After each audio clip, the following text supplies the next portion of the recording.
My name's Jim Vieira.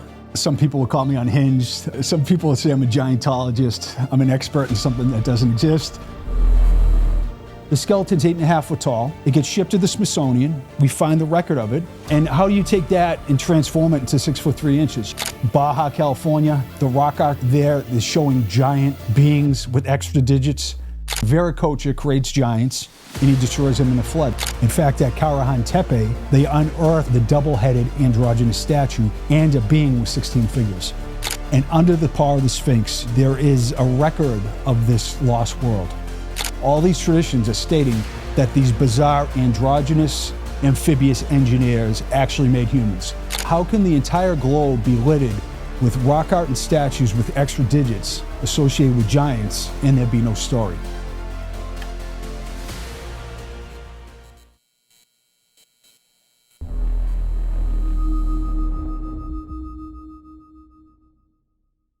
We got a good list of just cool shit to talk about today. So I'm excited about it. Me too, definitely. Good. Well, why don't you introduce yourself? We'll get going. My name's Jim Vieira. Thanks for having me on. Yep. By the way, awesome setup.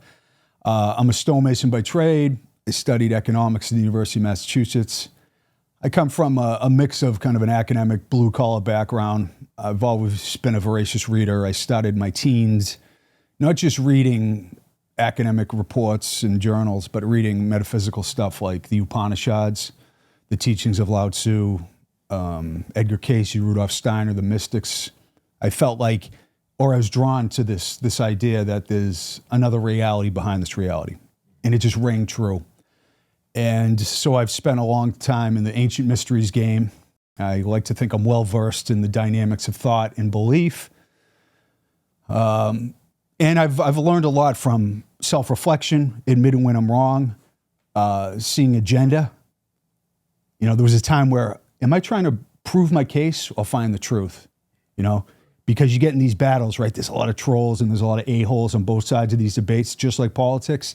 And it's just like, I'm at war with this group of a-holes rather than, no, I'm trying to find the truth, you know? Right. So I'm kind of like, I don't spend a lot of time on social media. It's like the lowest level of hell.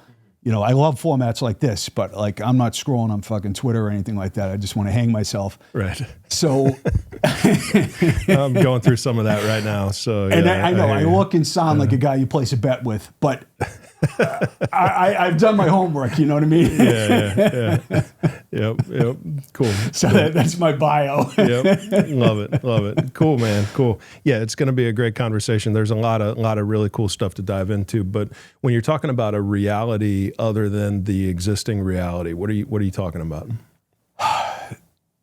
I've studied with an enlightened spiritual teacher for like 25 years, like legit. Not like the guru who tries to hit on everybody's wife at the ashram, but like a real enlightened guy who liberated themselves. What the masters say throughout history, all of them say the same thing, is that we have fallen into matter and we over-identify with our current temporary movie character. So imagine the field of the one pours the energy into the matrix and you're Matt, right? And then you're like, whoa, you know, I am this being. This is all I am. You almost become deluded instead of like, oh, this is a vehicle of expression. I'm a wave, not the ocean. You become over-identified. And there's almost a tyrannical software program that runs that is called the ego. It's the thing that is cut off from the divine that's essentially lines of code that runs the life or seemingly tries to run the life of the being. So it's a paradoxical idea. I understand that. And I do a lot of ceremonies. I've done a lot of plant medicine ceremonies. I've studied with spiritual masters. But I've also read like the Ashtavakra Gita over and over again for months. And then have had this breakthrough that they talk about where I went to the realm of light, the realm of the one. And it's like, you can't believe you're that, first of all, which is encouraging. The other thing, it's like freaking Rick and Morty, because the experiencer who's having the experience is almost dissolved. So it's like this paradoxical understanding. But the moral of the story is this isn't like the movie The Matrix, where behind this reality, this kind of a shitty one where you cruise around in the ship and wear gray clothes and eat slop. there's a realm of light that Plato and the mystics talked about. And the way to get back there is to undo all the false beliefs in front of your perfection, which is a great idea. And I've experienced that viscerally. It's not just an intellectual understanding. So I could speculate and I can theorize on a lot of ideas, but I know in my soul that the realm of the light is where we're from. Even wisdom teachers like Jesus, my kingdom is not of this world, you know, Buddha, Lao Tzu, Ramana Maharshi, they're like, the temporary manifestation that I'm in is not who I am, which is a heartening message because you're like, this world's a freak show when you believe this is all there is, you know? It's like, it's like doing mescaline or something. Well, you know? this part of the conversation is super interesting to me because I've been on this spiritual journey as well for the last 4 or 5 years now, I guess, and have learned a lot and have gone through this process of disidentification and letting go and understanding ego and understanding true self versus false self, and ego being essentially what we become identified with and the things that we mistake for our true self, right? Is that your... And then just constantly the process of peeling back the layer of the onion and letting go of the things to find out who you truly are on the inside. Bingo, that's great, man. And a lot of people don't want to embrace that idea because it's like, oh, I like my movie character, right? You know, Jim, he's kind of a loser, but he's kind of cool. You know, it's like, I'm good. I'm a good stonemason. I could dunk a basketball, but you know, I suck at golf. We have these attributes that we over-identify with, you know? Yeah. And it's the undoing to return to the perfection. It's the identification and it's the judgment that is the two difficult things to that people have a really hard time letting go of and seeing within yourself. I will say that if there was one message I could transmit, is that to watch Joe Dispenza's video, it's called like talk to yourself like this for 3 days, right? And it's not ephemeral new age philosophy, it's neuroscience. It's reprogramming, because the mind and the body, they don't know any different from this, like the messaging that you give it. And most of your messaging, the default setting is like 90% of it is the old default setting. And even me, you know, I struggle with, oh, you're unworthy. You know, you have these like negative thoughts and you start noticing them. It's like, that's terrible to feel about like that. And you have this non-specific anxiety running through your life, right? So it's like, how do you reprogram that? And I would, more than anything else, you start there and you come from this platform of a down-regulated nervous system, a parasympathetic response that is calm, that is kind, that is benevolent, and then you live your life from that platform. And I had a traumatic brain injury playing football. I ended up with this intractable seizure disorder, right? So I would get petit mal and grand mal seizures and be just laid out. I couldn't move for like weeks. My whole entire world was gray. High school football? Yeah. What year was your injury? 81. Okay. Right, and this was the freaking dark ages, right? So the coach sends me back out there, Yeah. And the brain's all swollen up. I got a major concussion in football in '97 when I was in high school. It's brutal concussion. I will say that I went to Ecuador and did a ton of ayahuasca ceremonies, and it cured my seizure disorder, right? I take no medication, and I haven't had a seizure or an aura in like 15 years. That's awesome. Congrats. Bang to that, right? It's huge. And it would freak, you know, I'd have like a grand mal seizure to freak out my family. You know, I'd be convulsing for like 9 minutes. But I learned that there's a realm behind the realm in these plant medicine journeys as well. So it was the synchronistic thing. But the moral of the story is the resetting of the internal dialogue and the neurological state is vastly important. Like just freaking lay down and do a guided meditation, 10 minutes here, 10 minutes there. Then the state becomes so enthralling that you're attracted to it. Like the stimulation, the talking shit, going to bars, looking for hits in the matrix, that becomes like, and you were enthralled and magnetized to the state. Not to get long-winded, you sound like you're on this path too, which is great, because as dudes, a lot of guys have trouble talking about their grief and their heartache and their trauma, and it's really important to like be compassionate to all people, even assholes and people you don't agree with. Right. Like I'm going to pretend I've never been a know-it-all, you know, dude. Right. That's hypocritical. You know. Right. So it's just like have compassion for people, not because I'm so good. It's because it's your real state. You know. Yeah, it makes sense totally. Yeah. Yeah, it's interesting stuff. One of the things that you said was that I've been attempting to like understand and reframe my thought process about is the soul. And when you said my soul, it's like it gets you back to that true self, false self conversation of who am I? And if I have a soul, if it's my soul, then who am I that has a soul? Are there two of me? Or? No, you don't. Actually, the masters would say you don't have a soul. It's a separation concept. It's kind of like, it's a catch-22, or it's paradoxical. You got to talk like it's a third dimensional character coming to a second dimension to try to explain the third dimension, right? It's like, what? What are you talking about? So you talk, that's why Jesus and these masters, they're always talking in parables, prodigal sons, things like that, or dreams, Maya, illusion. But the idea of the separate soul is a false one, all the masters say, because the field of awareness, the field that Rumi talks about, exists outside of time and space, and there is no other to define it. There's no I am reflecting back on it.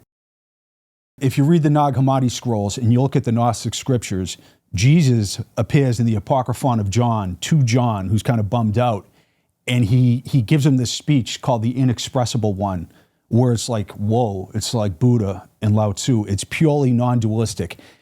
Nothing can identify the field of the one, the inexpressible one, because there isn't another.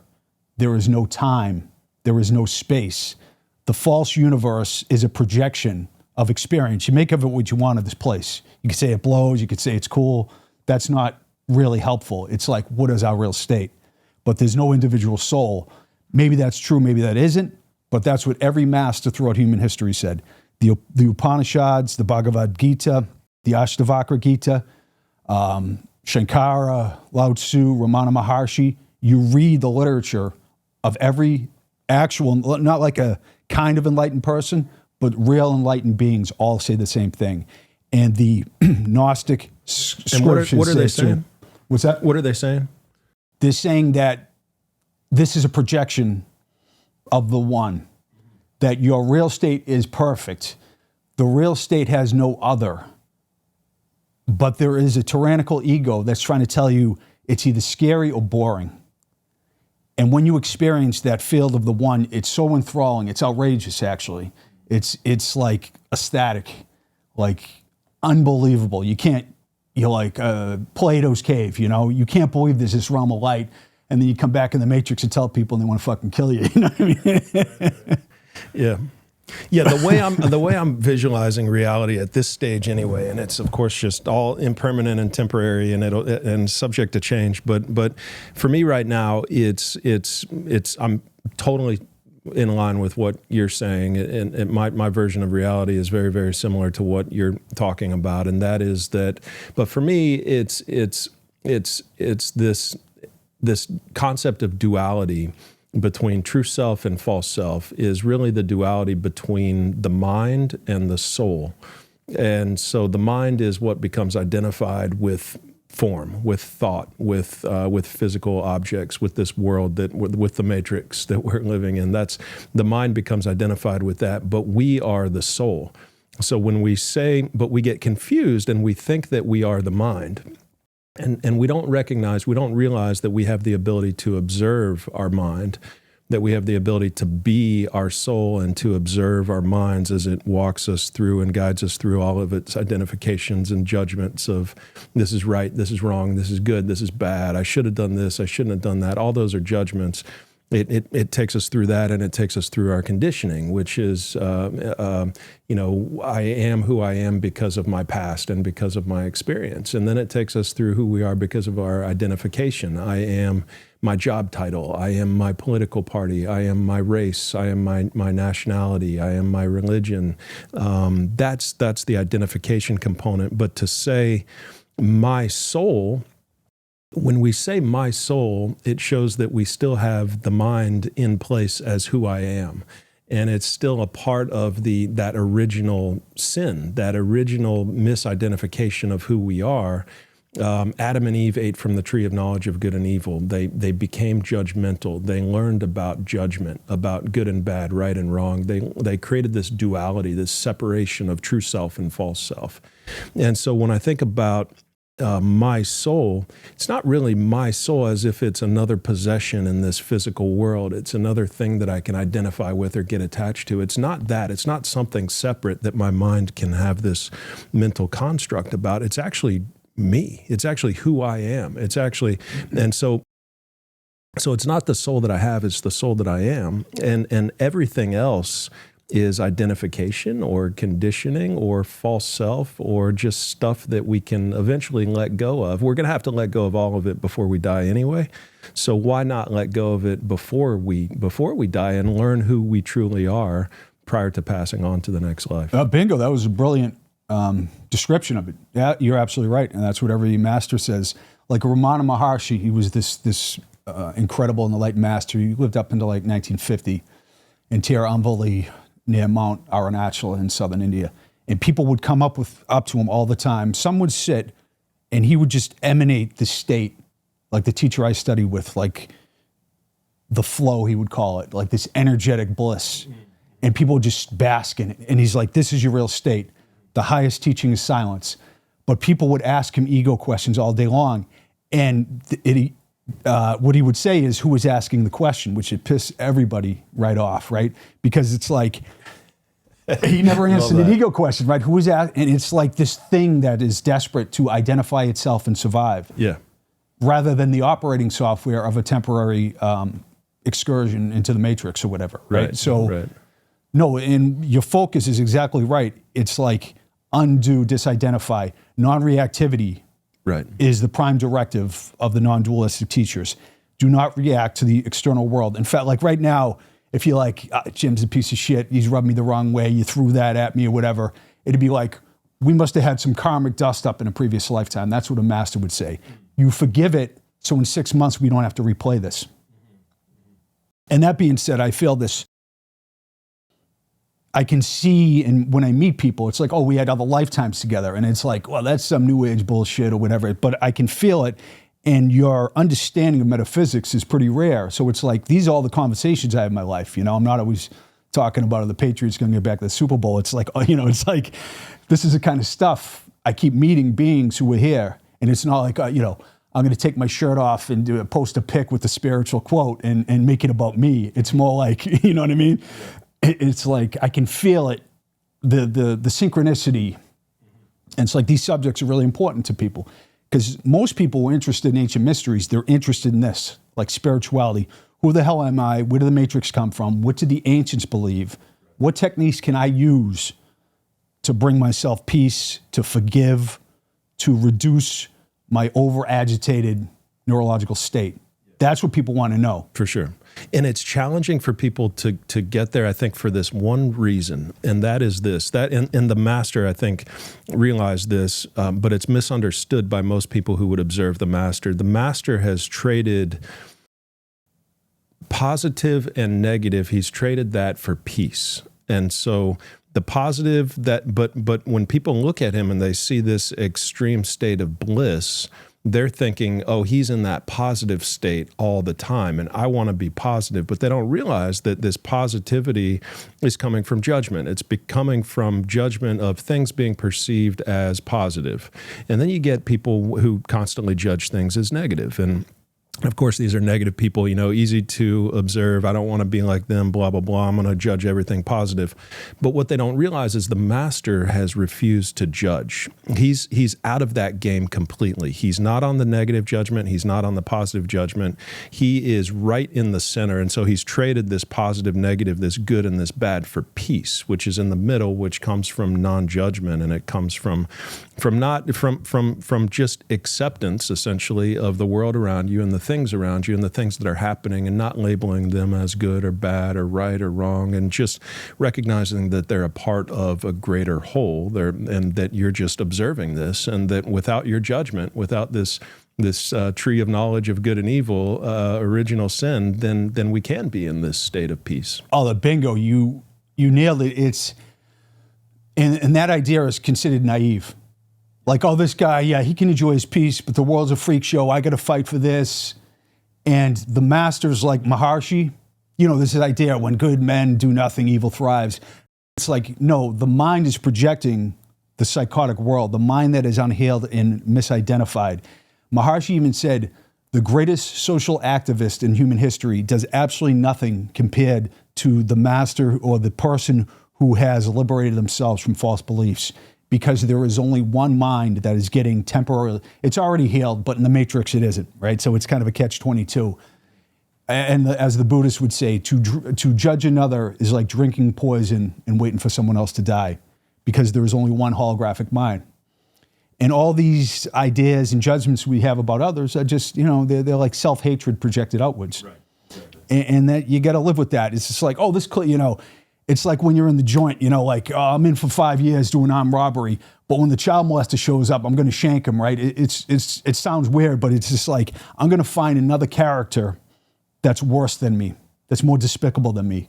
Instead of like, you're none of that, And we've all done weird, embarrassing, crazy things in the Matrix, and you forgive it because it's not your real self, right? Imagine if it was all these lifetimes we've led, the barbarians are coming, you fight and you know what I mean? Like if that was your true self, God help us, right? But they're just movie character clips, or whatever, that actually don't exist in the field of the one. This is, whatever this freak show is, it's a prodigal son's thought experiment. It's like, oh, God wanted to know what it was like to get a compound fracture and see a rainbow. I don't really buy that. You know what I mean? It's just like you get this realm of perfection and you're like, oh, let's go do this shit. Yeah, I don't know, because I don't want to judge it and I don't want to get bogged down in the interpretation of it. I just know that and have experienced the realm of perfection that the masters talk about. So I'll leave it at that. Yeah, that's cool. That's cool.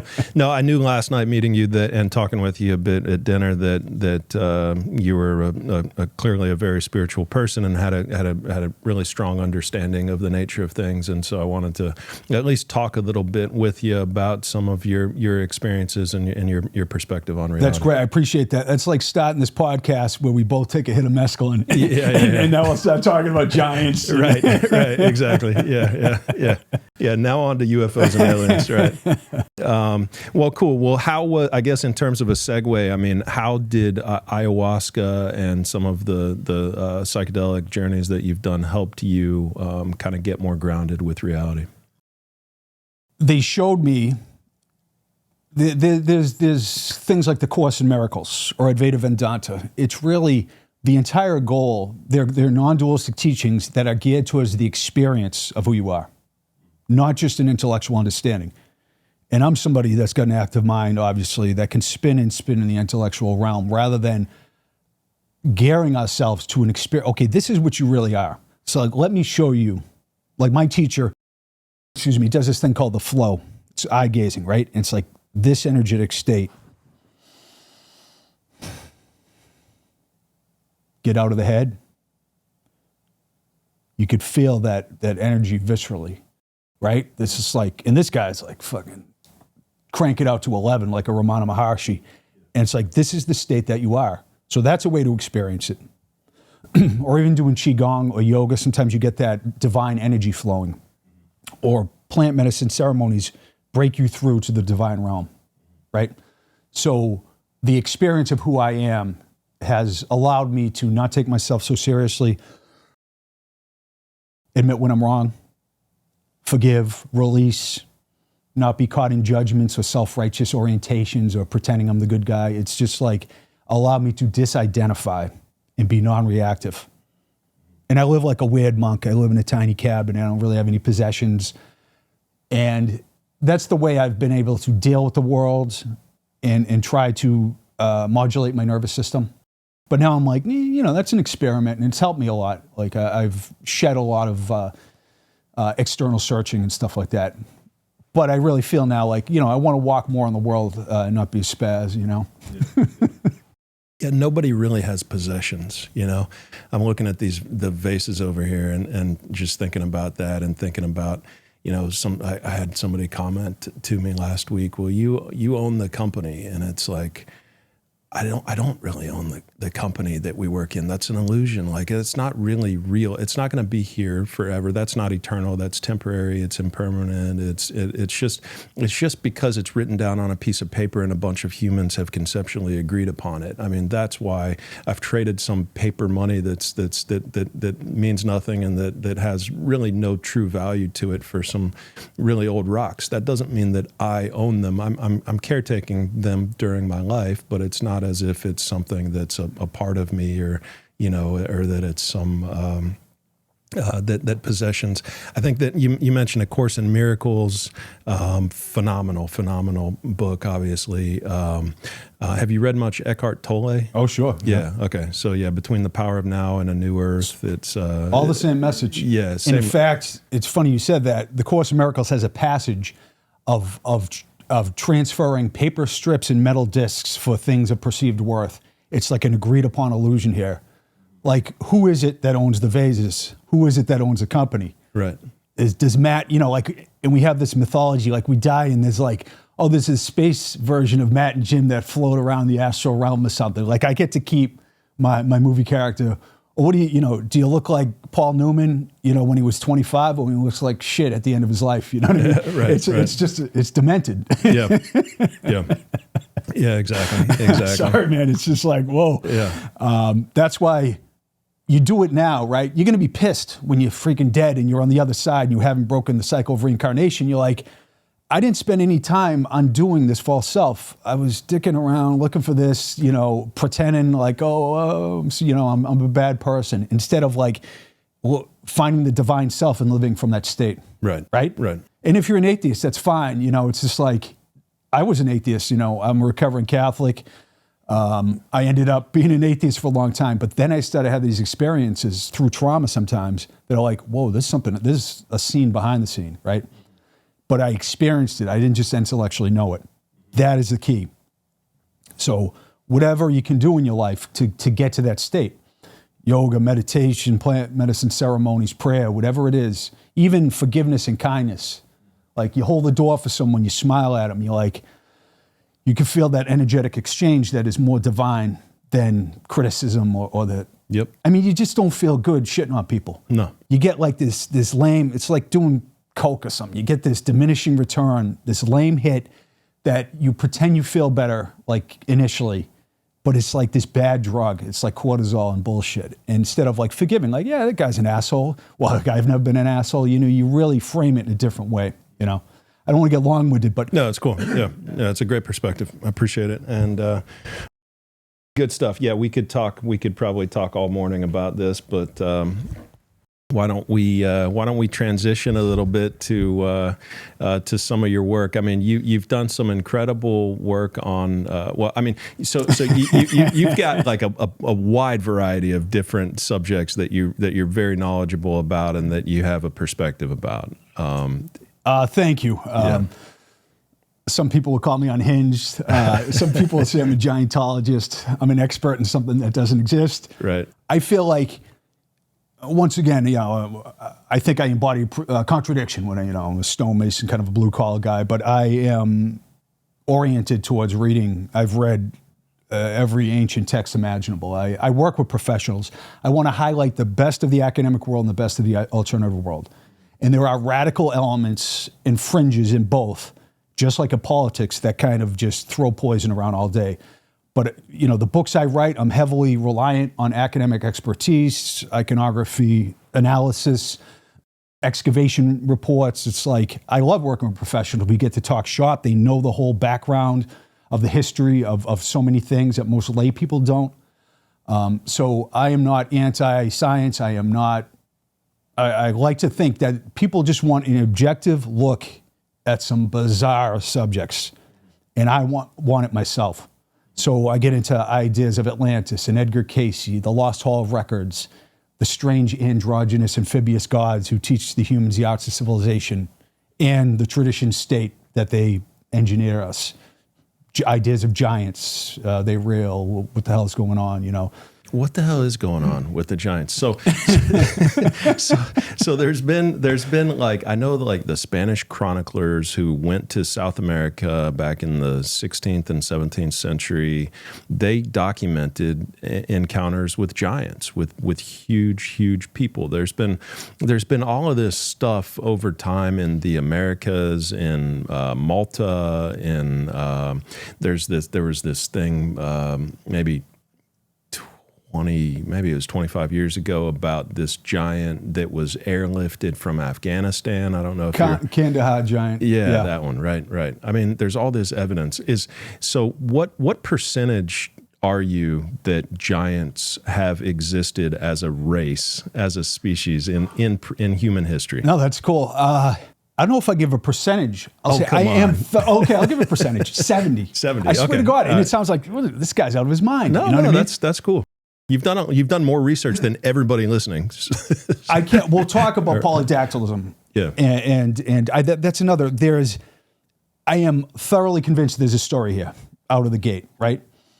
How does like every Native American tribe have traditions of giants, literal giant, like cannibalistic giants, benevolent teachers showing up, like the explorers? They met with these giant tribal wise ones, the tall ones, 7, 8, 9 foot tall, from Magellan in Patagonia to John Smith in Virginia. It's huge, and not like skinny NBA players, but like these, they call them, even Jefferson met with the Osage Indians from 6'6" to 7 foot tall, like noble, just these really, this elegant race, And that doesn't mean every Native American was like that. It seemed like their royal class was giant sized, and that their ancestors fought with malevolent giants. And I get it. I get the skepticism. I have not seen a 12-foot skeleton with 6 fingers and toes. I have not unearthed the tomb of Gilgamesh. I understand skepticism, but I've sat with many wisdom keepers. I've read the traditions of so many native tribes, and they all they want to talk about is giants. It's a huge part of it. And then you go, nice. So I asked Ryan to pull this up real quick, but so that guy in the middle right there, guess how tall that guy is? 7, 8? Yeah, he's 7'9" right now. He's grown 3 inches in the last year or something like that. He's the tallest high schooler in the world. He's the tallest teenager in the world. All he has to do is rebound the ball and just hold his hands up in the air and nobody can get it. He's on the Gator basketball team now. I've taken my kids and my wife to a couple games this year, and just seeing this guy, he's almost 8 feet tall. He's walking around. He's pretty damn athletic. So it's not pituitary gigantism, obviously. No. Yeah. His parents, I think one is 6'10" and the other 6'8" or something like that. They're huge. His brother's 7 feet tall, but he's a foot taller than everybody in his family. So yeah, it's so tall people exist, but yes, that's it's obviously, like, what is a giant? Yeah, right. Yeah. Because there's lots of reports of like 7 foot and taller skeletons on Earth, even though they're really robust with massive jaws. It's like, is this just kind of an anthropological mystery? I got that right? Or is this like a supernatural mystery? Because you get into the traditions, right? Viracocha creates giants, and he destroys them in a flood. The androgynous god Viracocha in the Bible. The gods or God creates giants and destroys them in a flood. The Finnish traditions. You have so many traditions of actual, literal giant beings. You get into the Nephilim. They are portrayed as malevolent sometimes. So do Christians believe in giants then? Definitely. There's 23 passages in the Bible that talk about giants. Okay. And it's like Moses sends out his scouts. So do they know that they believe in giants? Yeah, they're down with giants, definitely. Okay. All right. And so you're only 70%. Christians are 100% that giants are real because that shit's in the Bible. Well, yeah. And, that's like Christians are like, it's true because it's in the Bible. I'm not going to like take a run at anyone. I'm like, it's an interesting idea. It's a fact, or it's a piece of evidence. But, the Bible got some pretty screwed up stuff too. The New Testament is more like Platonic thought. The Old Testament is like a bad acid trip. It's like vengeance and insanity. It's just like, I'm not hanging with that God, you know what I'm saying? So slavery and revenge and murder. And exactly. And people are drawn to Jesus as a wisdom teacher, as a figure who taught peace and taught the nature of the matrix and reality, just like Lao Tzu, just like Buddha, just like Muhammad. But that doesn't, you can't control people with that shit, like forgive everyone. So you have the Roman Church taking over the Gnostic, like Valentinus he was like us. He was like a non-dualistic freak from Alexandria. He was almost the first pope. But they went in the other direction. The Roman Empire took over. And they're like, we got to create all this weird shit to lock people down and all this fear and everything like that. And, Islam did the same thing, Judaism. But Sufism, Gnosticism and Christianity, the Kabbalah and Judaism, the stuff that doesn't get any run, that's not popular, is the real teachings, is the esoteric teachings. So the Bible is littered with accounts of giants. And it's just like isolated Pacific islands. It's just amazing. Like, how can it not be a reality? But then the skeptic would say, just show me a 12-foot skeleton. I'm like, I get that. It's so frustrating but fascinating. Right. A lot of people say that, or I've heard it said that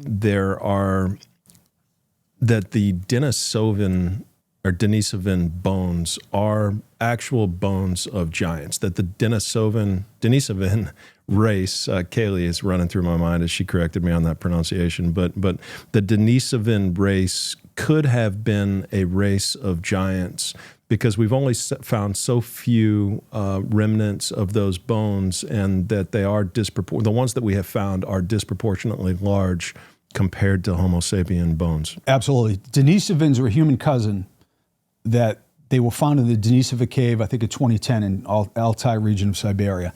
They mated with humans and Neanderthals. It was like an ancient orgy. But the only bones they found was a mole that was so large they thought it was a cave bear, and they took it to Max Planck Institute, got it sequenced, DNA sequenced, and they found out that it was a human cousin that mated with us. And they just found a skull in China. It's a really interesting story. Crazy, like new species. All of a sudden, boom. 2010, we're still discovering new species of humans. It's crazy. In 1938, a Chinese farmer unearthed a massive skull, right? And he hit it down a well. It sounds like a freaking Indiana Jones movie because the Japanese troops are coming. On his deathbed in 2018, he tells his grandson, go down the well and get that freaking skull I stashed there. And he brought it to the Beijing University. And the researchers there, they call it Longu Man, Dragon Man, because it was found on the Longu River. I hope I'm getting that right. They think it might be a new species, but a lot of us think it's Denisovans. And a lot of anthropologists, I think like Chris Stringer, think it's a Denisovan. And it's a massive skull, the largest Homo skull ever found. So it's enormous, and you have enormous teeth, and you get these giant jaw bones found in the Taiwan Channel. The thing I'm waiting for is the long bones. If you have like a 28-inch femur or 30-inch femur, it's like game over. It could be like these are hugely robust, like Neanderthal figures. You want to leave that out there too. But yeah, here you go. This is the skull that was found in the well? Yes, I think that's Dragon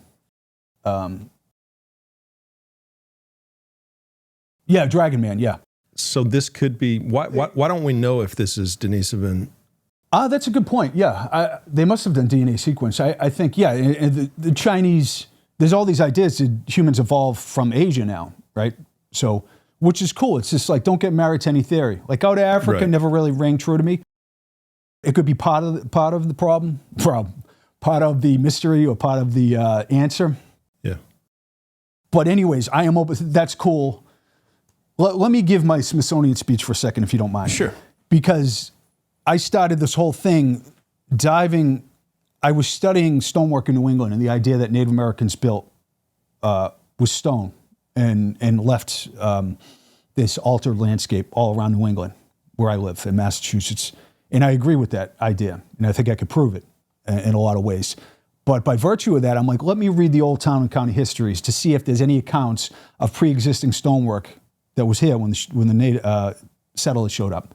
But I started to find these bizarre giant skeleton accounts in the records by like doctors and anatomists,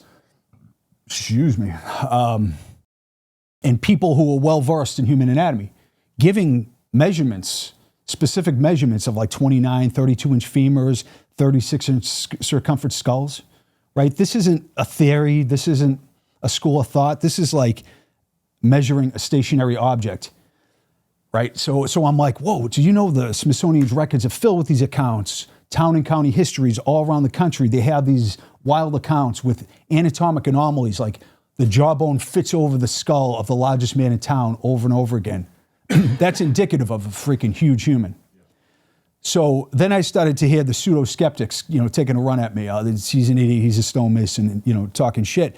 And their ideas didn't make any sense. It's like, this is what you do when you are non-objective. You take the worst aspect or you take an aspect of the other argument and you conflate it with everything the person is saying and you demonize their argument. What I'm saying is I believe a majority of these accounts are real. And what the pseudo-skeptic says is, these are mastodon bones, they're misidentified animal bones. You're an idiot for being so gullible. This is hoaxes or newspaper selling sensationalism. All of that is true to a small extent, right? New York Times, there was all these articles. Although then I would say most of these accounts are buried obscurely in voluminous documents like town and county histories in an era of inefficient communication. Many of these finds not only are found with giant implements, they are found with Native American artifacts within context and burial techniques known to be Native American, right? So this isn't some bullshit, I found a mastodon bone and I'm running with it, right? So I felt like I was trying to be categorized as a moron who doesn't understand how science works, which pissed me off, of course. So the moral of the story is like, what are these accounts really? The Smithsonian says that the largest skeleton they ever received is 6 foot 3 inches, a Native American Sioux with acromegaly, which is a disease condition. In fact, their records are littered with 7 and 8 foot tall skeleton accounts. T.M. Perrin, 1873 Smithsonian Ethnology Report, he finds a 36-inch circumference skull and other skulls that large, which is absolutely outrageous. We write about it in our book. It crumbled to dust, as a matter of fact. 36-inch circumference. So what's normal circumference, like 20 or 20 or something like that? It's just, it's ridiculous. But the moral of the story is, that's the message we get from the Smithsonian. And I'm not saying, they got the vault with all the bones. Even in our show, I don't know, Ryan, if the giant of Staleville, if there's an image of that, we're looking into this account. Billy Harmon in 1933 finds a 8.5 foot skeleton at Staleville Cave, Puckett's Cave in Staleville, Missouri, right? So we're investigating it. And we're going through the microfilm, and me and James Clary on the show, we find a picture on the front page of the St. Louis, there we go, St. Louis Dispatch, right, 1933. The 8.5 foot skeleton, wired together by University of Missouri archaeologists next to Les Eaton, who's 6.5 foot tall, on the floor of the doctor's office, right? So that skeleton was recommended, or the Smithsonian, we also found that they asked to have it shipped there, right? So we go through the whole story. We found where the site was. Billy Harmon said it. You could take that to the bank, like all the old timers are telling us about the story. The skeleton's 8.5 foot tall. It gets shipped to the Smithsonian. We find the record of it. And how do you take that and transform it into 6 foot 3 inches, So the idea that, I'm not saying, the Nephilim hitting on my girlfriend or the freaking Cyclops ate all the sheep in my neighborhood, but that's a mystery, and that's the case I'll make. Like, you tell me this isn't worthy of further investigation, their accounts are littered, their ethnology reports are littered with these kinds of accounts. So that's where I'm coming from. So on this one specifically, then these bones, what do we do? Do we have any of these bones anywhere, or they were? It was asked for and shipped to the Smithsonian. Okay. Excuse me. Also in 1933, George S. Fisher, in Pennsylvania, he unearthed a 7'5" skeleton. He was a state archaeologist, and he worked with Donald Cadzow, who was a Cambridge educated archaeologist. They unearthed a 7'5" skeleton. There's an article about it. There's pictures of it. Cadzow in an article like 6 months later, he's driving the 7 for 5 skeleton in a freaking van to Harrisburg, where it's going to go to the Smithsonian as well. And there's so many accounts like this. Of course, there's some, it's like, we don't know what happened, or maybe it's bullshit. But there are like credited scientists claiming the most outrageous things and, you know, having the Smithsonian at the end of the rainbow. So I don't know the story. I don't have a freaking time machine. I'm just saying there's a lot of evidence. And then you mix that with the Native American traditions. You mix that with all these ancient documents. And then you meet it with the other factor that the giant of Gath in the Bible had 6 fingers and 6 toes, 24 digits in all, and the entire freaking globe is littered with rock art and statues of giant hands and feet displaying polydactyly. And I find that utterly fascinating. How does isolated Pacific islands, caves in Baja, I've traveled the entire globe, and it's just amazing. We were just in Malta, me and my boy Hugh Newman, doing a tour, right? And I'm writing about the giants of Malta, because there's all this mythology there. We go into the Hypogeum, this incredible underground temple complex, considered one of the oldest in the world at the time, before Göbekli Tepe was found. And in room 20, there is a huge 6-fingered handprint right there. And the goddess, the giantess, is attributed to that handprint. And then you go to Australia and you have these giant hands and feet and rock art associated with the Aboriginal legends of giants. The level of specificity is rather eye-catching, right? Like, it's not just this ephemeral giant. It's like, we have traditions of giants. We have the emergence of giants. If you'll allow me to get long-winded for like Please. 2 or 3 minutes. Okay. Yeah. Baja, California, the rock art there is showing giant beings with extra digits. The Kachimi people told the Jesuit priests, we did not do this. It's a race of giants from the north, male and female. And then you look at the panel, you have giant beings and they have extra digits. The Kachimi didn't talk about the extra digits. Yeah, you have these giant beings that have extra digits. Judaculla Rock, North Carolina, the Cherokee tell James Mooney, Smithsonian investigator, the 7-fingered petroglyph or rock art is from Judaculla, the giant. You go to Botswana, the place of emergence of Mat Singh, there's a giant 6-toed footprint. You go to the oldest narrative in the world, you probably saw this a couple of years ago, in Australia, they found this rock art, Aboriginal rock art, it's like thousands and thousands of years old. And Professor Paul Tasson, who ran the show there, he said, there are giant footprints that are like this big, and they have extra digits. And every time I have found these giant feet and hands, they have extra digits. He wrote an academic paper about it as well. So academics have like kind of reacted to this idea in different ways. The moral of the story is, how can the entire globe be littered with rock art and statues with extra digits associated with giants, places that had little or no contact with each other, and there'd be no story? So that's kind of my spiel. It's just like, I'm fascinated by it. And I don't know what the hell to make about it, the story, but the tradition state is kind of a supernatural story. The giants are created by the genetic engineers, destroyed, and mostly destroyed in a flood. Humans are a byproduct of genetic engineering. Even Immanuel Velikovsky, author of Worlds in Collision, said he looked at the idea that humans were a byproduct of natural evolution. He looked at Darwinian ideas, and Darwin couldn't make a strong case. He tried to fit us into natural evolution. And if you read the Epic of Atrahasis, the Popol Vuh in northern Guatemala, all these traditions are stating that these bizarre androgynous amphibious engineers actually made humans. And I'm someone who used to shit on this idea, like, we are trained to belittle the idea of extraterrestrials, which is like, you think we're alone in the universe? It's so absurd. It's worse than the earth is flat. But it's like,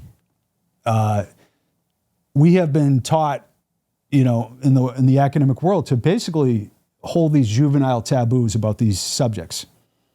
And I like to side with like the oral traditions. I'd much rather hang out with the shaman than at a conference. You know what I mean? Like, you know what I'm saying? It's just like, wow, there's integrity in oral tradition, and there's a lot of ego in not just the academic world, in the alternative world, right? Yeah, for sure. Yeah, it's almost like they've been stigmatized. A lot of these topics have had a stigma added to them to kind of make it less appealing for people to talk about, because and the people that have added the stigma are the ones who are uncomfortable talking about it, you know, and so they try to belittle people who are open-mindedly exploring some possibilities about our past. Absolutely. That's what I feel. It's just like, I don't take myself too seriously. I take what I do seriously. Like, I really get into and fact check everything and reach out to professionals and try to get everything straight. But, you know, I could take the hits. I could take it and shit on. You know what I mean? It's just like, nobody's ever come on, not just because I could bench press 300 pounds, but none of my detractors have ever like crossed my path and really insulted me. Yeah. And not just 300? I could dunk a bat. My brother and I are former athletes. We used to like dunk basketballs and stuff. Yeah. And we were coaches for a long time. But no, it's people don't want to be cruel to each other. But the interweb brings out the worst in you. It's like the lowest level of freaking hell. It's like level 28 at the Denver airport with a bunch of aliens, you know? Yeah. So I feel like I'm a goodwill ambassador from the lunatic fringe, you know, because I work with professionals. I got a lot of good buddies, you know, that are professional and cool. They're not a-holes. They're like, you know, I'm not going to say I believe in fish gods, but that's an interesting point. They don't just like try to shit on me at every turn. This is what people don't understand. You can be extremely intelligent, but possessed by your ego. And like pseudo-skeptics and debunkers, like the people who go off after Hancock, it's like, I am going to use every bit of my considerable intellectual wherewithal to denigrate, marginalize, portray this person in a particular way. Like feeding the Guardian these one-way hit pieces, right? And the Guardian, a truly absurd hypothesis. How can this be allowed? And then with his new Hancock's new ancient apocalypse, this crack about like psychic Amazonian shamans, you know, it's just like, let's portray this guy. They didn't ask for his freaking opinion. They didn't read his book. Just some douchebag kicking out articles, getting a hit piece from an ego-deluded archaeologist who is in their own cult of belief. Sorry, and I don't want to, but Graham Hancock has been brilliant in my estimation. He has paved the way for like an understanding of spirituality. He's had the balls to talk about psychedelic use, right? He's put up with so much infantile drivel. If I will play archaeology for a second. Maybe in your Hancock, I don't believe your hypothesis, or I need further proof for your hypothesis. I will say, when you first started out, you said civilization is much older than we think, and there was a cataclysm that caused a reset or a destruction of this old world that you're trying to find. Amazingly, we found Göbekli Tepe and all these sites that go back to like 12,000 years. And I'll go switch to Jim for a second. And Jim, being a stonemason with engineering experience, Göbekli Tepe, Karahan Tepe, I'm sure Hugh Newman, Andrew Collins talked about it. This isn't kids' play. This is like a vast empire of megalithic stonework while you're trying to hunt and gather and survive. This is like mind-blowing shit. And then you switch to the Younger Dryas Impact event, which is the cataclysmic event that Hancock had pointed to, and Randall Carlson, who's very cool as well. So these dudes are laying out this strong case. So it's like, if you believe the pyramids are 10,000 years old, Graham, I don't know if he does, we have to see evidence at the Assyrian, right? We have to see evidence in the new voids that they found. It could be like, oh, there's a 2650 BC date there. Or it could be this Edgar Cayce time and it's like 10,000 years old. We don't know. These are fun and interesting subjects. You know, people want to hang with Indiana Jones. They don't want to be fucking lectured about racism and wokeism. And I'll just hit that if you don't mind. I'm like I said, I got all these fucking these issues of like lingering Catholicism and guilt. I mean, oh, sorry, I'm taking your time when you invited me here. No, you're good. You're good, man. This is good stuff. You're on it. You're on one. Keep going. Anyways, these ideas should be borne out by science. And the idea that, Hancock, he's doing the Hitler salute and he's got an SS tattoo on his neck. And it's just like, where does this bullshit come from? I understand there are racist elements everywhere, right? There's like people who think Nazi Supermen did all the ancient stonework and whatever. What am I going to talk them out of it? You know what I mean? The point is that you take that and you conflate it and you paint every alternative researcher. Like I get called racist all the time. Like, I'm a lot of things, but I'm not racist. And I don't even give a shit. Like you treat everybody the same, That is a way to pretend you're the good guy. Do you identify with a race? I'm like a mongrel. What am I? I'm a hybrid. I'm like Portuguese and Irish, So I'm just like. But that's just a mental construct. It is. It's like your ancestor. We're picking a point in time to go back to say this is who I am. Because my ancestors were from wherever, So like in my case, I've got a grandmother from Lithuania and a grandfather from Slovakia, and on my mom's side, and then I got this other stuff on my dad's side. He's been in America for 300 years on the Bell side, but it's like. We pick times to go back to, and we pick ancestors to go back to, and we say, this is who I am. And we do the same thing with a race, really and truly. I mean, it's a mental construct. It's something that the ego can grab a hold of and grab onto and say, this is who I am. But if we go back 200 years, if we go back 500 years, if we go back 1,000 years, we're a different person. We're now identified with a different group of people. If we go back 10,000 years, we're all identified with probably pretty close to the same group of people. If we go back 200,000 years, we're coming from the same people. So it's like we separate ourselves into these tiny little groups of race and nationality and all these different identifications that we have. But at the end of the day, you can't be a racist if you don't identify with a specific race as a part of your false self. You can't be racist. Bingo. And if you believe in reincarnation, you've been every freaking thing. every iteration. Exactly. Yeah, I know. The thing is, and I just want to close this off, if you will, because I don't want to spend much time here. But it's just like people don't understand the racist claims. Like Hancock, he's in like in a biracial marriage. He's always like. He's like all these ancient mystery guys I hang with, and I know they're like humanists, you know what I mean? They're like kind to people, Yeah. You know what I mean?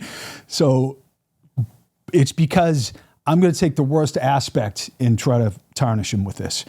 And one of the things is a lot of the ancient traditions are like the Aymara told the Spanish, like we didn't build Sacsayhuaman, like these devils or these gods did.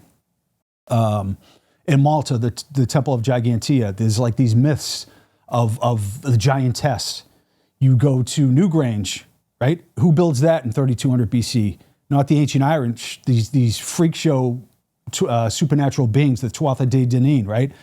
I'm not getting a fist fight with Sully at a bar in Southie because I'm telling him that his ancestors didn't build Newgrange, but that kind of atheistic cult of academia, of radical academia, takes it as like, we got to fight for, race at every fucking turn. And we got to paint these alternative people in this way. And it's just like, no, I'm interested in traditions. I'm not saying the Egyptians couldn't build that. I'm saying who the hell are the Egyptian gods? These androgynous, amphibious freaks who show up in Peru and they show up in Babylonia and on and on and on. So I just want to put that to bed and say that the vast majority of alternative and mainstream people I work with are freaking cool. But there's radical elements, just like in politics. It's not like, oh, that's a good point. It's just like, you are my ideological enemy, and I'm going to take it out of you at every turn. Not like, oh, that's a good point, but this is the evidence I need to see. And lastly, I'll say, to be an archaeologist or anthropologist or a geologist, you got to be like a cop. You got to take a lot of shit. You got to deal with a lot of weirdos to get the respect you deserve. I deal with a lot of people who are way out there, man. It's just like, I hope they don't know my freaking address. You got to double down on your meds, but I don't shit on them. I'm just like, I'll give you my case, whatever. And to be a modern day professional, especially with social media, being measured and objective is the prime directive. So that's my big soapbox speech. Yeah, for sure. Love it. Let's close out giants real quick. So like, what is the best evidence that we have?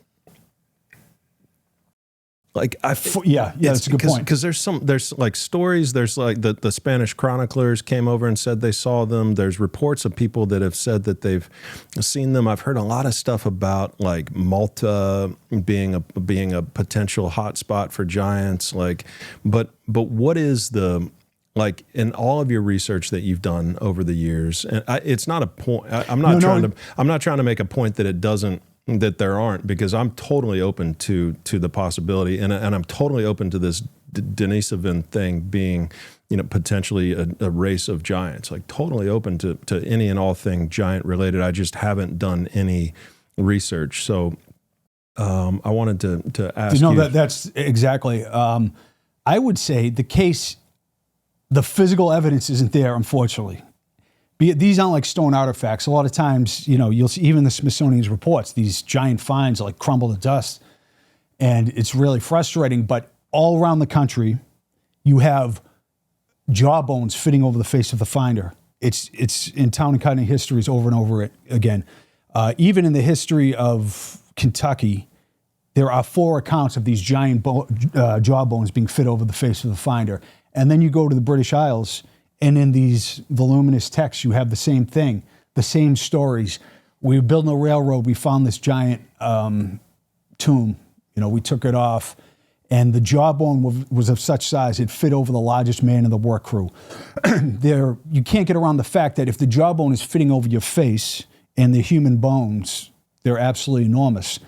That to me was like, whoa, this is like a strong point of proof that there is a story here. And then like the giant of Stale Village, Puckett's Cave, being over 8 foot tall, the whole narrative of the Smithsonian, I think that's pretty strong evidence. It's like their own records are saying it. The measurements are there. The whole case of what we did not show, that adds fuel to there is more to the story. The idea that the entire globe is littered with hands and feet of a giant size with extra digits, and that the giant of Gath in the Bible has polydactylism, and that that polydactylism is a rare genetic condition amongst humans. Like some people have 6 fingers and 6 toes, but there is no condition where you match pituitary gigantism and polydactylism and they exist in the same genomic neighborhood. It doesn't exist. So it's like, what the hell is this? Yeah.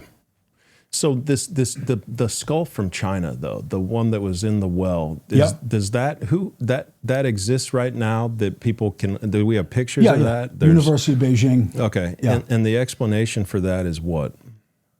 It's just a tall guy, a human ancestor that is particularly robust. Yeah. We want to see long bones. Is what we want to see. Yeah. Because once you get the femur and the tibia, you can start. Yeah, you can. Even Chris Stringer, this well-respected anthropologist, is the largest Homo skull ever encountered. But this is interesting because new species are being found, right? Yeah. Homo floresiensis, the Hobbit in Indonesia, Denisovans. It was an anthropological heresy to suggest that humans mated with Neanderthals or anybody else in the past, and that actually is a known fact now. So. Yeah, we all have that DNA. Yes. There's a lot of like high altitude stuff in Tibet is believed to be Denisovan DNA, and autism maybe too. It's really interesting. And Denisovans, Neanderthals, are these like genetic dead ends? Are these experiments that would just ran their course? Because if you read the traditions and understand them, like in Sumeria, the Epic of Atrahasis, we're being told that the Anunnaki are genetic engineers who created humans as a work. It's literally to work for them, to remove the burden of the gods, the labor of the gods. Now, Sitchin, I give him credit for bringing this to the world.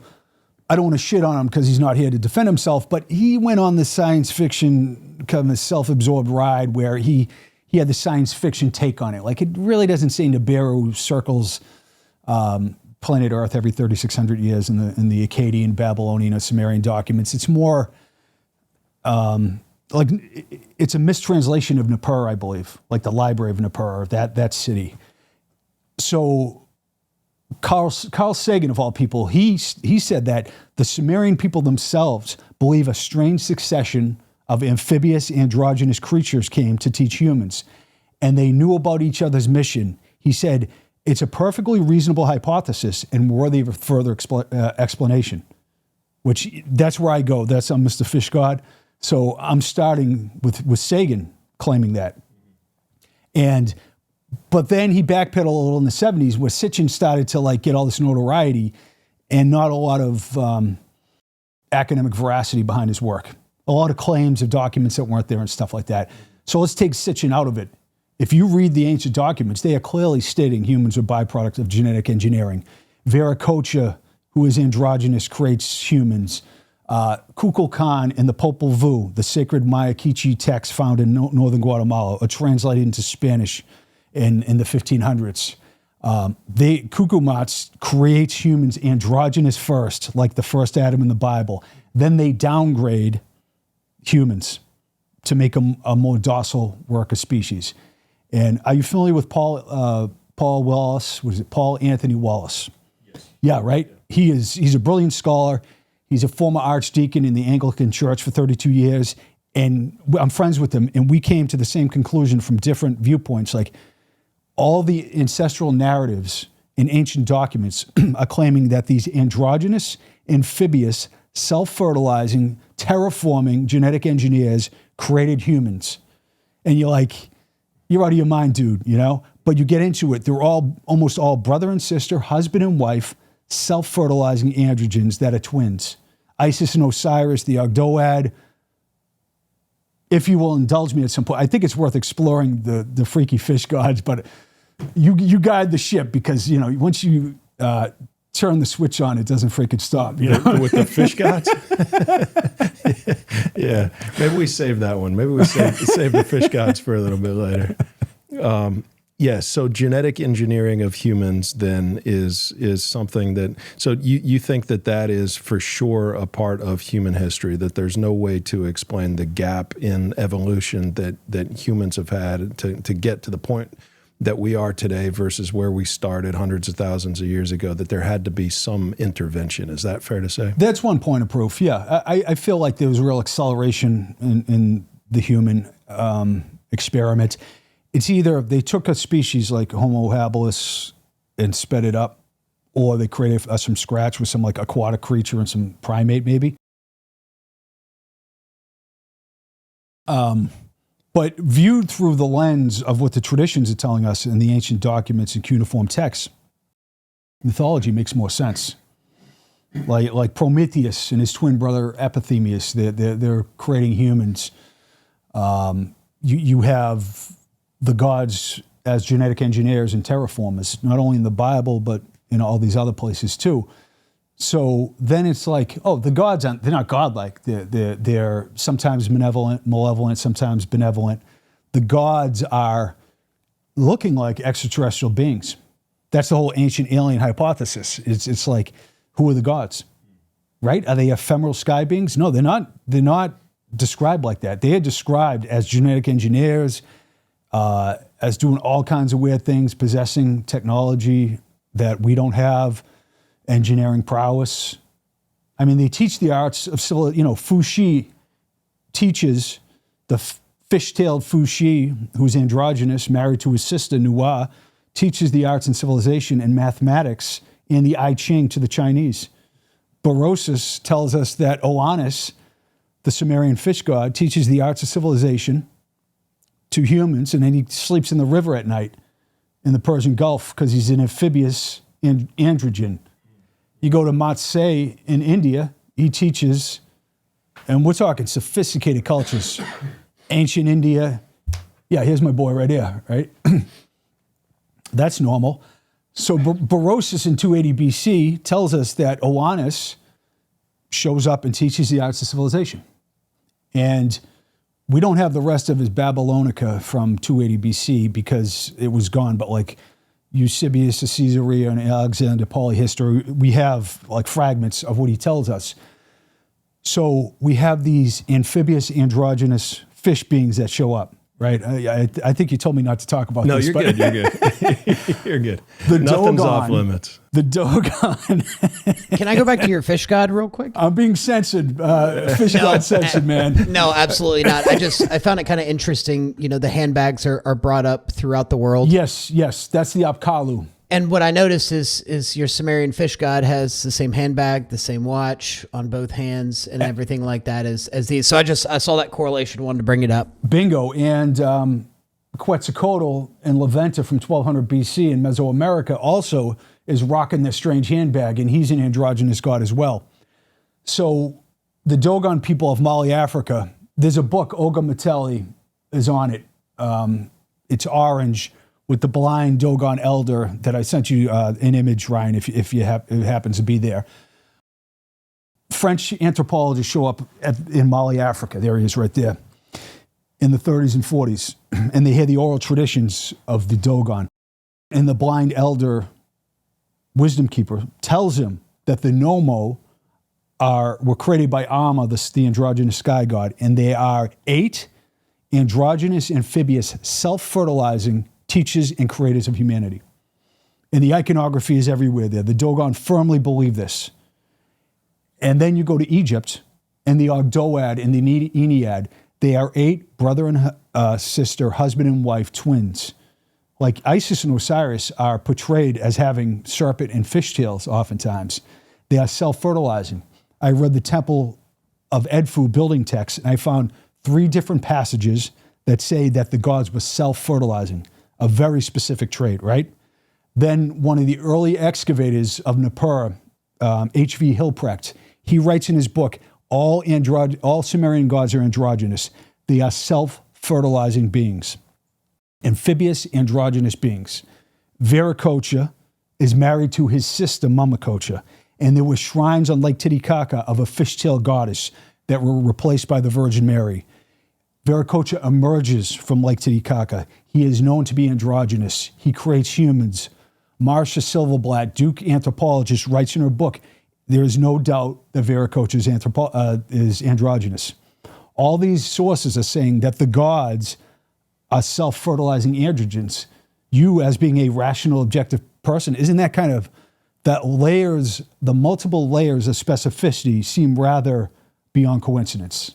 Is that safe to say? Yeah. If I duct taped you to the chair and ran through like a 3-hour presentation, I think, I'm trying to pack a lot in here, but all these gods have these attributes that I find and they're cooking up humans in the lab as well. So it's like, whoa. Yeah. And it's like, are you marrying your sister anytime soon? It's like, what the hell does that mean, man? It's a freak show. Right. But it's displaying the androgynous nature of these beings, Yeah. Yeah, there's a lot there. And the fact that like Viracocha, the god of the Aztecs, right? Or the Inca. The Inca, my bad. Yeah, the Inca, duh. The Inca is now a myth. It's not real anymore. It's been turned into mythology. All of these gods have been turned into mythology, but this would have been reality for the Inca people for their entire existence until they were slaughtered. And even in Hancock's Fingerprint of the Gods, he got me on. I think it was him who, and Robert Temple, got me onto this case of the androgynous gods. He notes that I think the Bennett monolith is there. It's a statue, Ryan, in Bolivia. It's kind of orangey, of what is believed to be Viracocha with fish scales all over him. And Hancock points that out, that you have these beings that are just like Sumerian gods. There it is right there, the Bennett monolith. Look, it's all fish scales. And once again, he is married to his sister. He is a self-fertilizing androgen and a genetic engineer. So that's very specific. And then it matches our fishy friends who show up in all these other places. And also, Viracocha is believed to have bestowed the Aymara language to the Aymara people, and is thought to be almost a made-up language. It's been studied for like 300 years. It's called the language of Adam. And an engineer, Ivan de Guzman, I think his name, that Hancock talked about, he figured out it's like a bride translation language and an algorithmic translator. It's like, holy hell.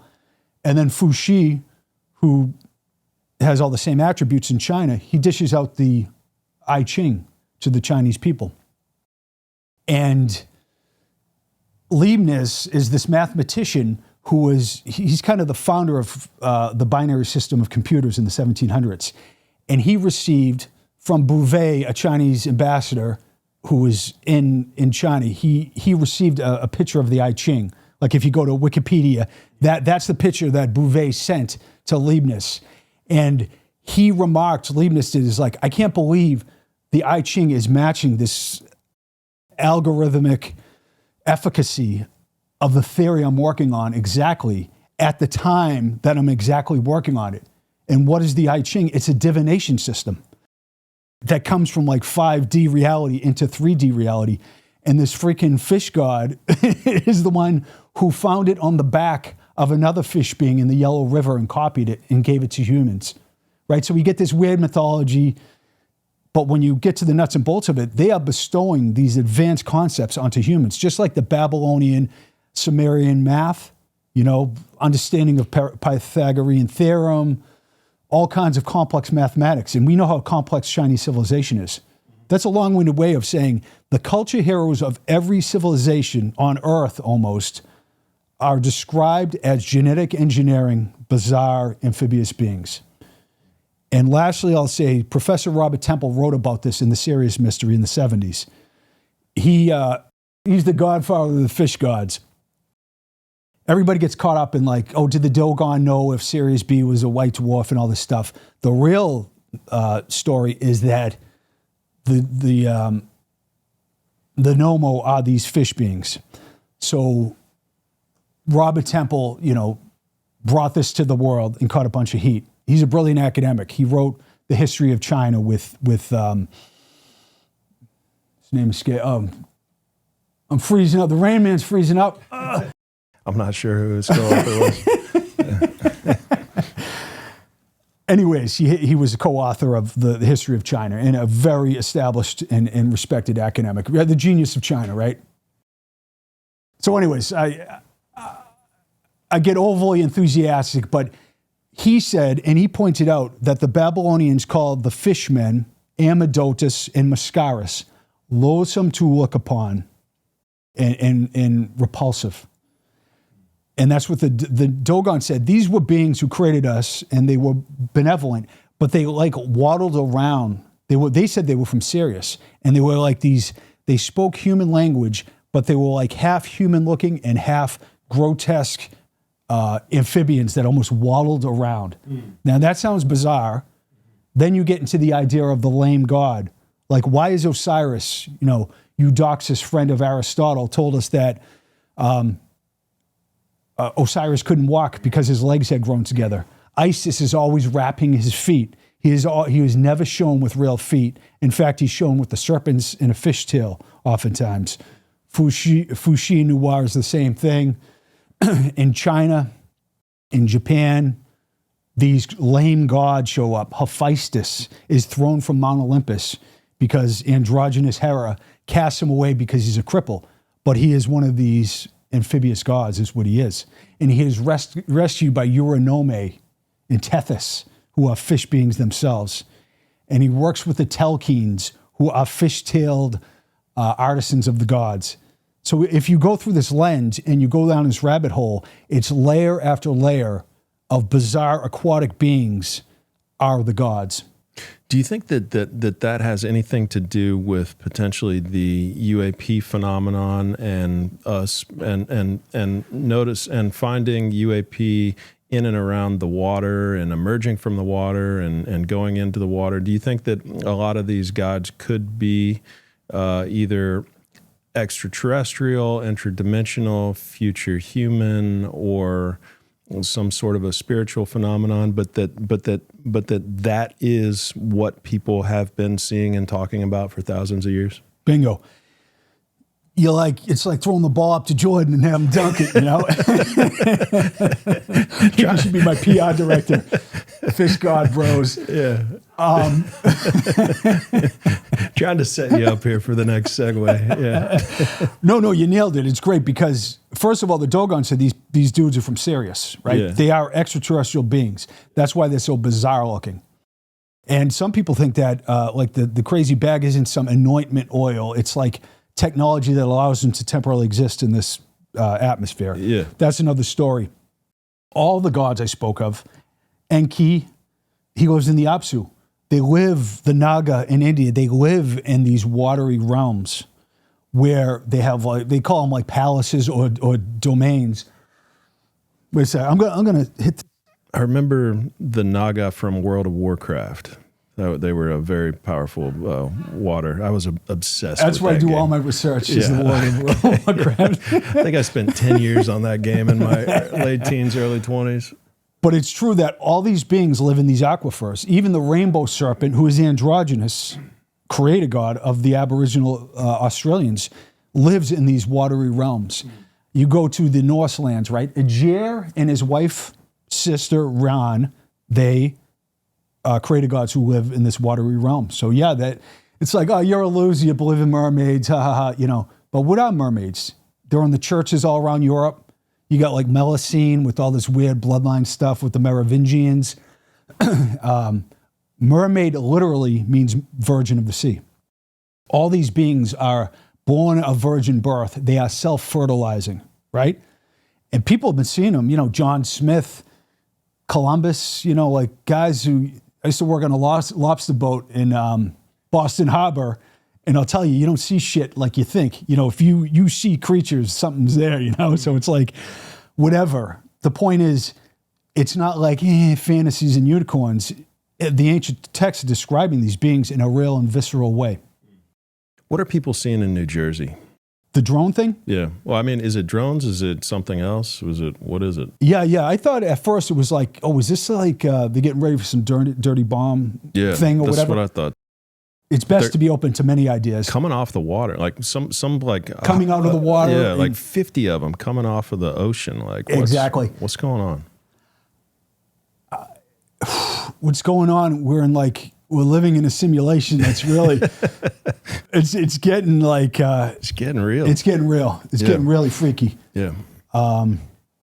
Which is, it's what it is, what it is. It's like these subjects are interesting. But anybody watching this, I'd say cleanse your palate and go back to the first 20 minutes of our conversation after we talk about all this weird shit. Because what really matters is like your eternal state, right? Yeah. Getting back there. Yeah. But this place is a fucking freak show, man. It's just like, it's off the rails now too, you know? Yeah. And UFO Twitter is such a dumpster fire. It's just like, I believe there are extraterrestrials, but there are so many agenda-ridden lunatics that are attacking each other, and there's so much speculation, right? No, that's the other thing. These aren't exact sciences. This isn't biomedicine or chemistry or physics. We can run experiment after experiment. Something like archaeology. You get a site, you get one shot at it. Then you look for a new site and you look for context. These are educated guesses. It's not the incontrovertible science that makes your cell phone work. You got to remember that. And all that ego and the pseudo skeptical world and the debunking world pretends that it's an incontrovertible science, and the consensus seals the deal. You know, what about the Clovis barrier? For years, that was defended like you were the Antichrist if you went against it. You were pseudoscience. You were crazy. You were all of the names that they could call you and belittle you with, and create separation and. Yeah, it was but that's still going on in so many different areas today, and they're still doing it in the name of science. It's it's pretty sick. So okay. So there's a lot of shit on the UFO phenomenon. Like it's hard to dig. Oh, yeah, I didn't give you. I really don't know. Yeah, because I don't buy the Trump administration. It could be that was so disappointing. Like that was disappointing. At least like more context or something. It was kind of like just dismissed the whole thing. Just flat out. Well, here's my statement. It's all FAA approved.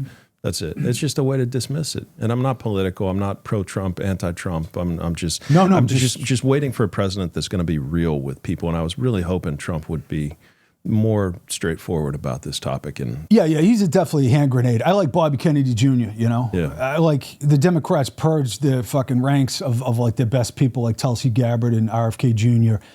And it shows you the cult-like behavior in all political parties, the way he's being treated.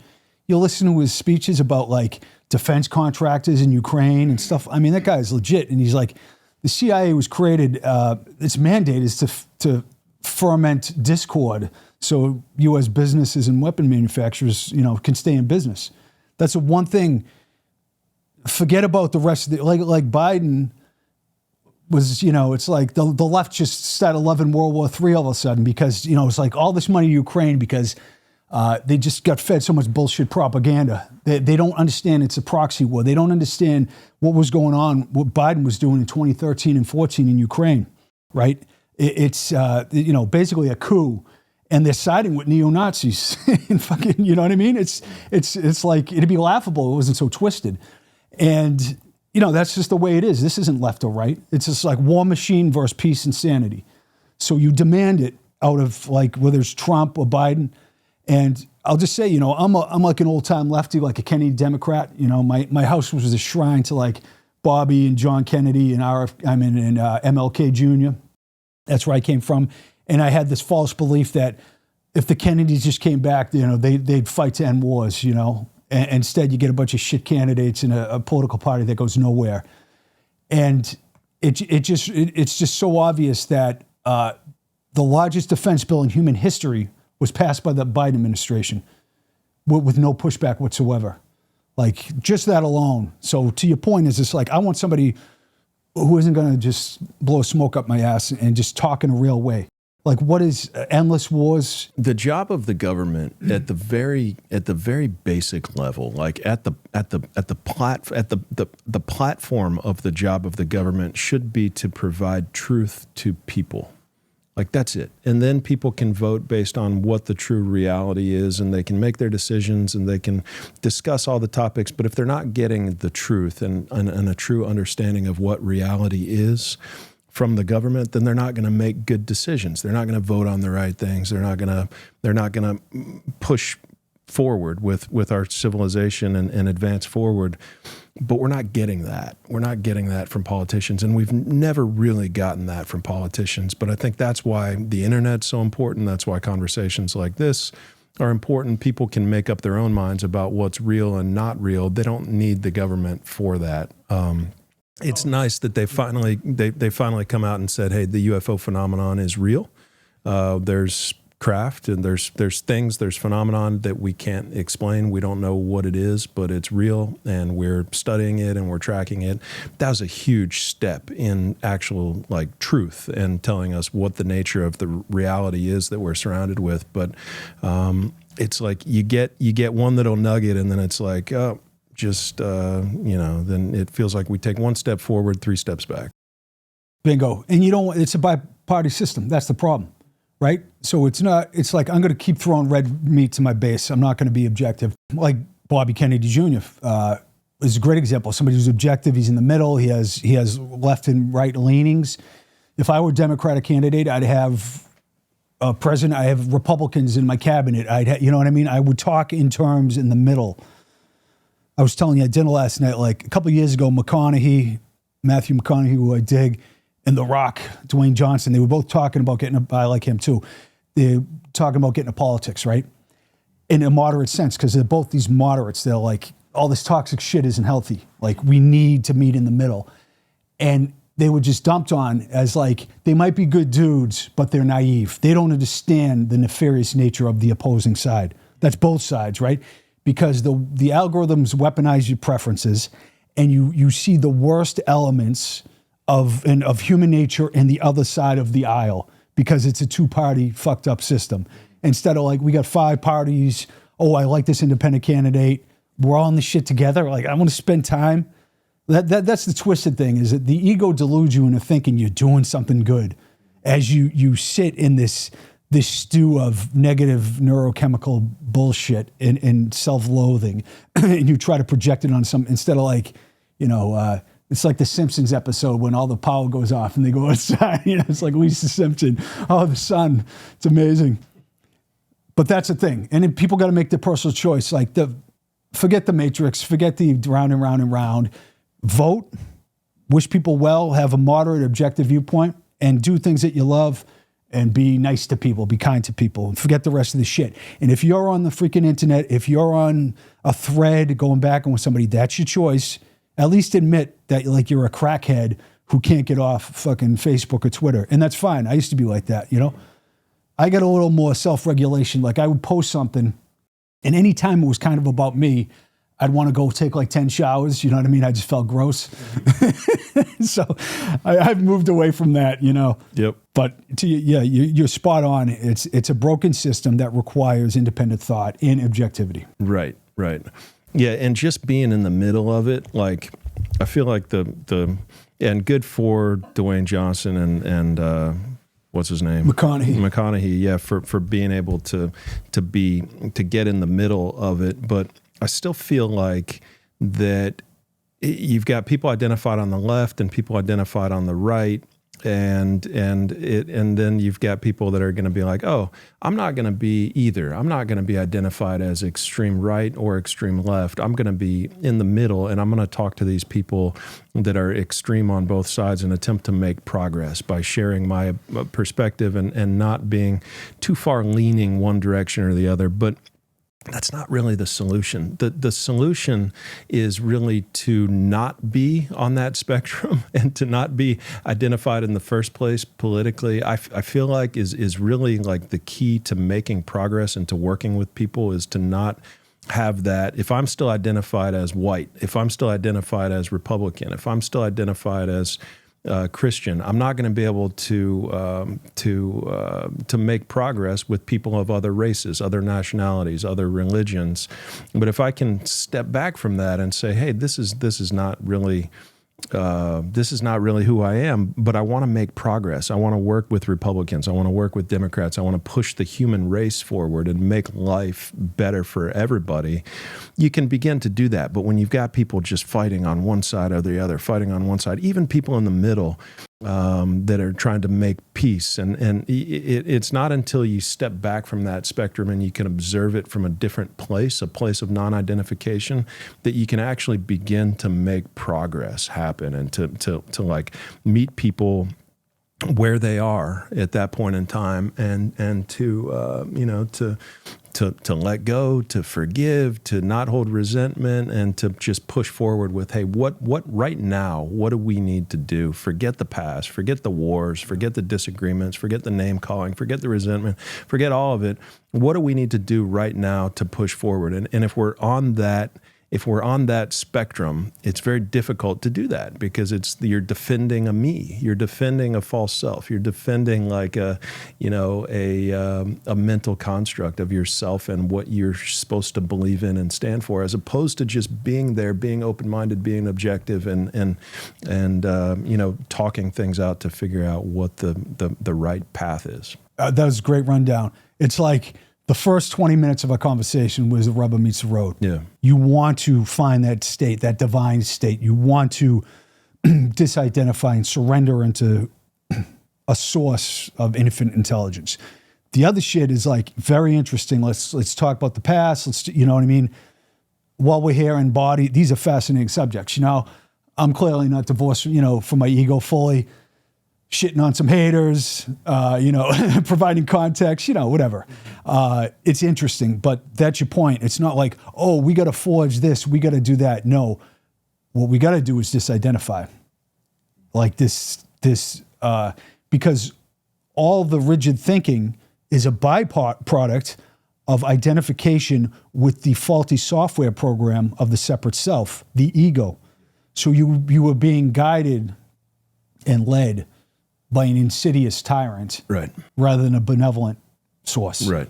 So to your point, let's set up our third party. Let's educate these people. No, none of that shit works because it's a secondary manifestation out in the matrix after the internal mind, right, or the eternal one. So yes, to your point, yeah. How do you disidentify, or how do you be non-reactive? Yeah. And I'm just talking. My life isn't like this, like where I'm like talking shit or battling people or trying to fix problems. It's more like hanging out in the field, if you will. But these ancient mysteries are a gateway drug to metaphysics. So I wrote people in talking about giants and fish gods, but the real subversive message is that you are divine, you are something much greater. Right. I wanted to provide some context too. I wanted to say like, oh, I have these ideological enemies. You know, people take a run at me and whatever. You know, I'm not going to cry because I've been a know-it-all piece of shit in my life, you know, no question about it. And I've learned from it. And I just want to, the message, because it's almost heartbreaking to live a life of disconnection. It's like, whoa, man, it's just like, it's just not cool. You know, you want to have compassion for people who are walking around deluded in this draconian simulation, like the mind, you know? It's like Plato's cave. How do we free ourselves from it? And it's good. It's worthwhile to talk about that. Like, how do we do it? And you are very well versed, and most people aren't, honestly, not to talk your game up, but you really have a good grasp of spirituality and non-duality, which is, yeah, that's cool. It's something that's really clicked in the last few years, and it's like once you see it that way, it's very hard. It's like seeing something and not being. But I feel like it's very difficult to have conversations now with a lot of people in my life, and so I've really kind of narrowed down my group of friends and my group of people that I can talk to, because I just don't have that much in common with the people that I used to have a lot in common with. And so it's great. I feel great. I'm glad that I've gone through this kind of transformation and understanding and you know, put in some self work to kind of begin to let go of identification but it can be it's a process, and you can feel definitely like there's not a lot of people that you can talk to. So when I get somebody like you who understands and who has also done the research and put in some of the work, it's cool. It's good to be able to open up and talk a little bit about some of the stuff, spirituality and just kind of the nature of reality, because I don't get a chance to do that very often. So it's I'm glad that we were able to connect and have that conversation. And it does tie in, it ties into everything. It ties into everything you talk about, whether you know. Totally. It's synchronicity, it's divine timing. You know, oh, here we are in another lifetime. You know, we probably like freaking brothers in Egypt or in different configurations in temple. It's, you know, we're probably ditch diggers too. It's not like, I'm Cleopatra's reincarnation, but you live these lifetimes in monasteries, and I could feel it, man. I read all the Upanishads, and I just feel my lives in India, right? I feel my lives in the Middle East. I hear that Middle Eastern music and Sufism. I'm in the Great Pyramid, right? In the King's Chamber, man. It's just like, you know, I could see and experience other lifetimes at other ages when I was there, using it as a tool of accelerating consciousness, as a tool of enlightenment, like Edgar Cayce would say. He said, go to these ancient sites. They were built to elevate your consciousness, to connect you with your divine self, right? So I could feel it. You know, I'm fairly dense. You know, I can't, I don't think I'm going to give this talk to the Steelworkers Union or anything, but, you know, I can feel these other lifetimes, you know what I mean? So that's what, like, right now, it's like a platform. Here you go. You're in this lifetime, and you create this platform, and I'm this freak who, like, investigates all this weird shit around the planet, and we're talking about these important metaphysical realities, right? Especially as dudes, once again, you know, because a lot of guys just kind of shy away from. They're told, you know, don't be like that. You know, that's weak or whatever, and that's bullshit. Right. So, what are your thoughts on the possibility of a lost civilization? Some group of humans that existed and were somewhat civilized and connected at any time during prehistory. Mm-hmm. I would say I'm open to it. It rings true. And that's just something, the method I follow is like the Jonas Salk method. Intuition shows the thinking mind where to look next. So I'm into Edgar Cayce. I'm not dogmatic about it. I read esoteric literature, the Rosicrucians and Freemasons, ancient texts, and I take it all in. I do a comparative analysis, and I try to find like these threads of truth. So something is telling me that Atlantis was actually a historical reality, and Lemuria and the Pacific may have been as well. You know, time will tell. It seems like the fingerprints of the civilization do exist in similar iconography and rituals and traditions. We now have dates that are pushing back up against the last ice age. More has to be presented in an archaeological context, but I am open to the idea. That's why I like Edgar Cayce, because Cayce knew things that he had no right knowing, but he also got things wrong and had predictions that were absolutely wrong. And I really like the Cayce people. I spoke at their conference like 4 or 5 times. And they're not like glassy-eyed zombies. They're really like objective, and they're spiritually based, and they're really cool people that are just curious. So, Cayce was the sleeping prophet, and he would go into a trance-like state to heal people in a holistic medical way. But he started to talk, when people talk about the problems, he would talk about their past lifetimes. And he was a conservative Christian in waking life, so he was kind of bummed out. But he pushed through, and he started to receive or transmit information about Atlantis, about past lives in Egypt, and this previous civilization that he claimed existed or is sourced in the middle of the Atlantic, just like Plato did. The Canary Islands, the Azores, over to Bimini. That's the belief. And this idea of, it was a worldwide civilization, that's from Plato's tale, which may or may not be true. I think parts of it is true. But that the pseudo-skeptical idea is that, let's all focus on what Plato said. Was there a Athens that could have fought a war with Atlantis in 9000 BC? It seems unlikely, that kind of stuff. And I'm like, no, the Tuatha De Danann, they show up in ancient Ireland with supernatural abilities from 4 lost islands in the North Atlantic, right? These other traditions of Astalan, and you have many traditions that speak of these lost realms. And I think Graham Hancock is trying to frame it. He catches so much heat anyways. He's like, they were like us, but they were more sophisticated. But it seemed like the time of the gods, quite frankly, of weird engineers and possible extraterrestrial intervention. And that's kind of the theme that from there spread out survivors from this highly advanced civilization. And Cayce, ironically or not, he says that the first humans are androgynous. He specifically talks about them. These gods, these self-fertilizing beings, they are genetic engineers in his Atlantis. And what does the self-fertilizing thing mean again? See, I say that, and I got to do a little more context. It literally means reproducing from yourself, like a splitting amoeba, right? Yeah. It's like, that is so wild. Like, what does that even look like? But these creatures, our fishy friends, that's what they are. They're self-fertilizers. And you say, that's a Dogon tale of superstition from Mali, Africa. But the reality is the androgynous gods of Sumeria were self-fertilizing. The Olokun Yamaya of West Africa, they're androgynous. They're self-fertilizing.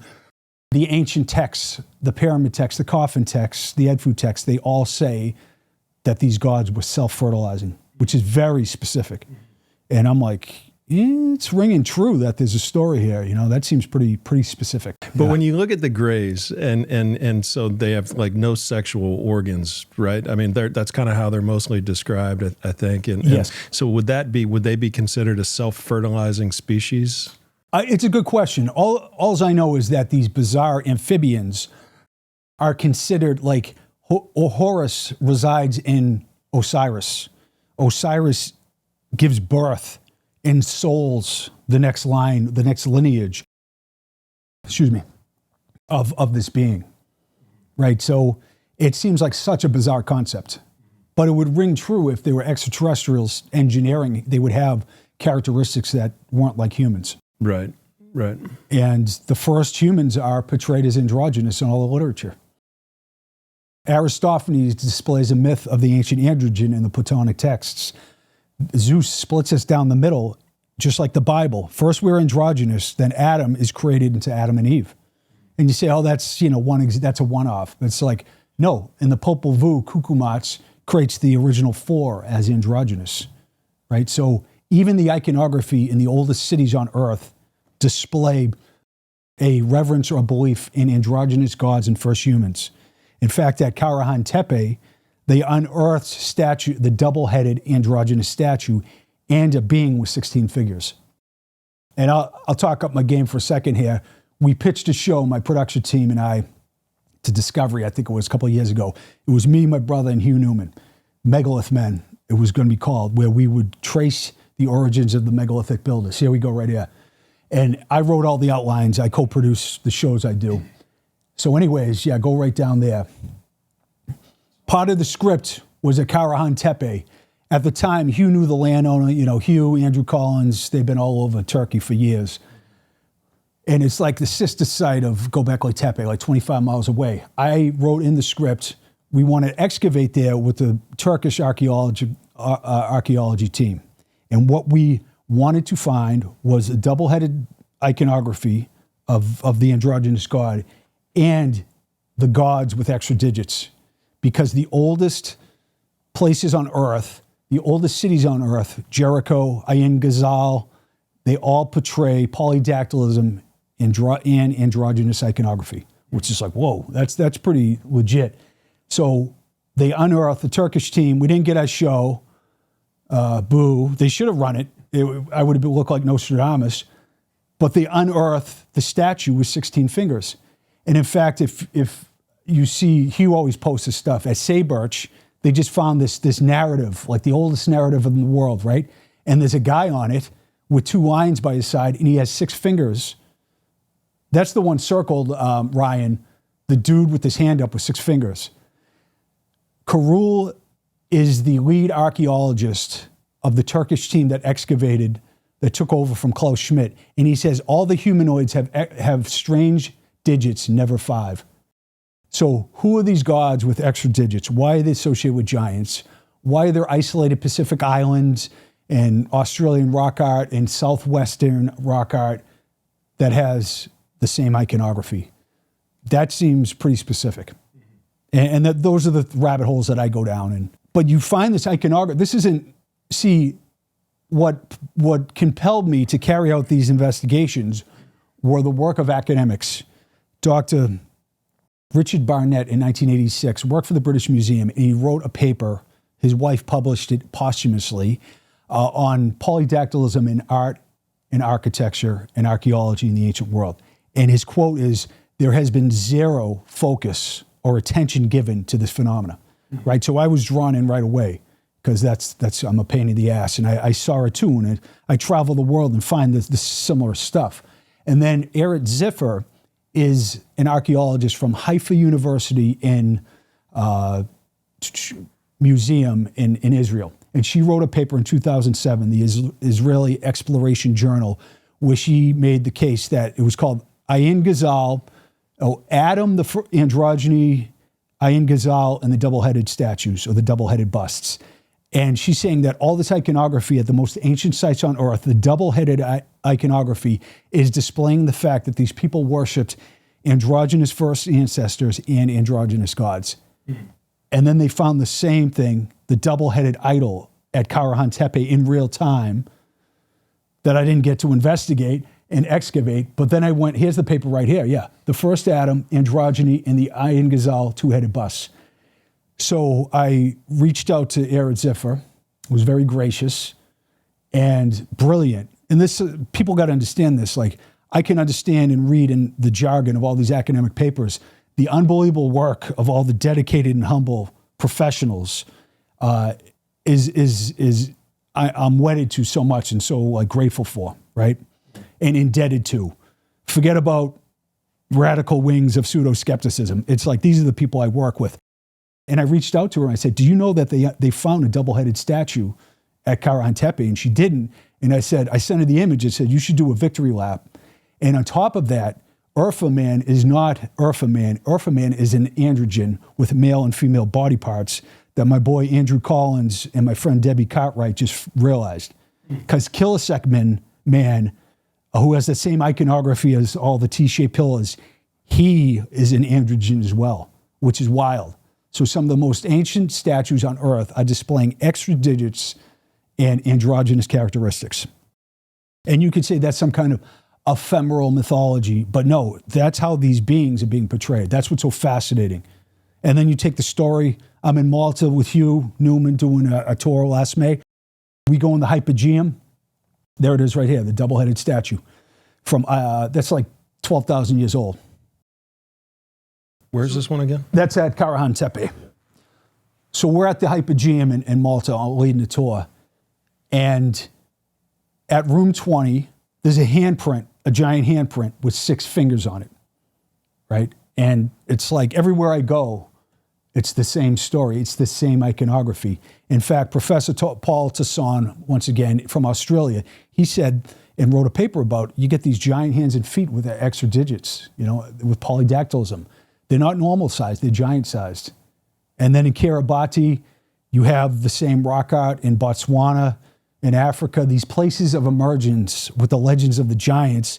And then you have this absolutely enormous footprint with 6 toes that matches the giant of Gath in the Bible. So that's what, here, check it out. Those 6-toed feet are absolutely enormous. They're like 3-4 feet. And the other normal size ones have, 5 digits, or that one has 6, I think.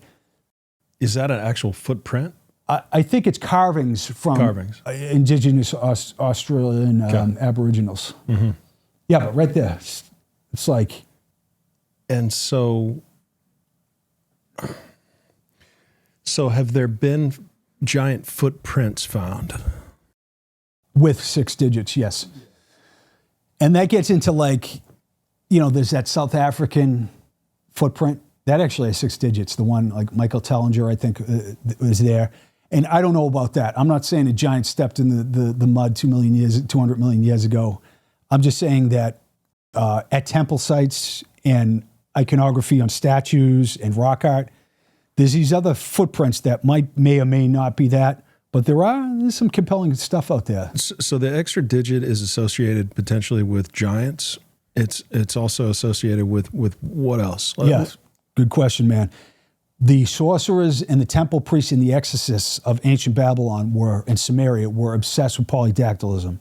The Summa Ibzu is a compendium of 2,800 tetralogical omens.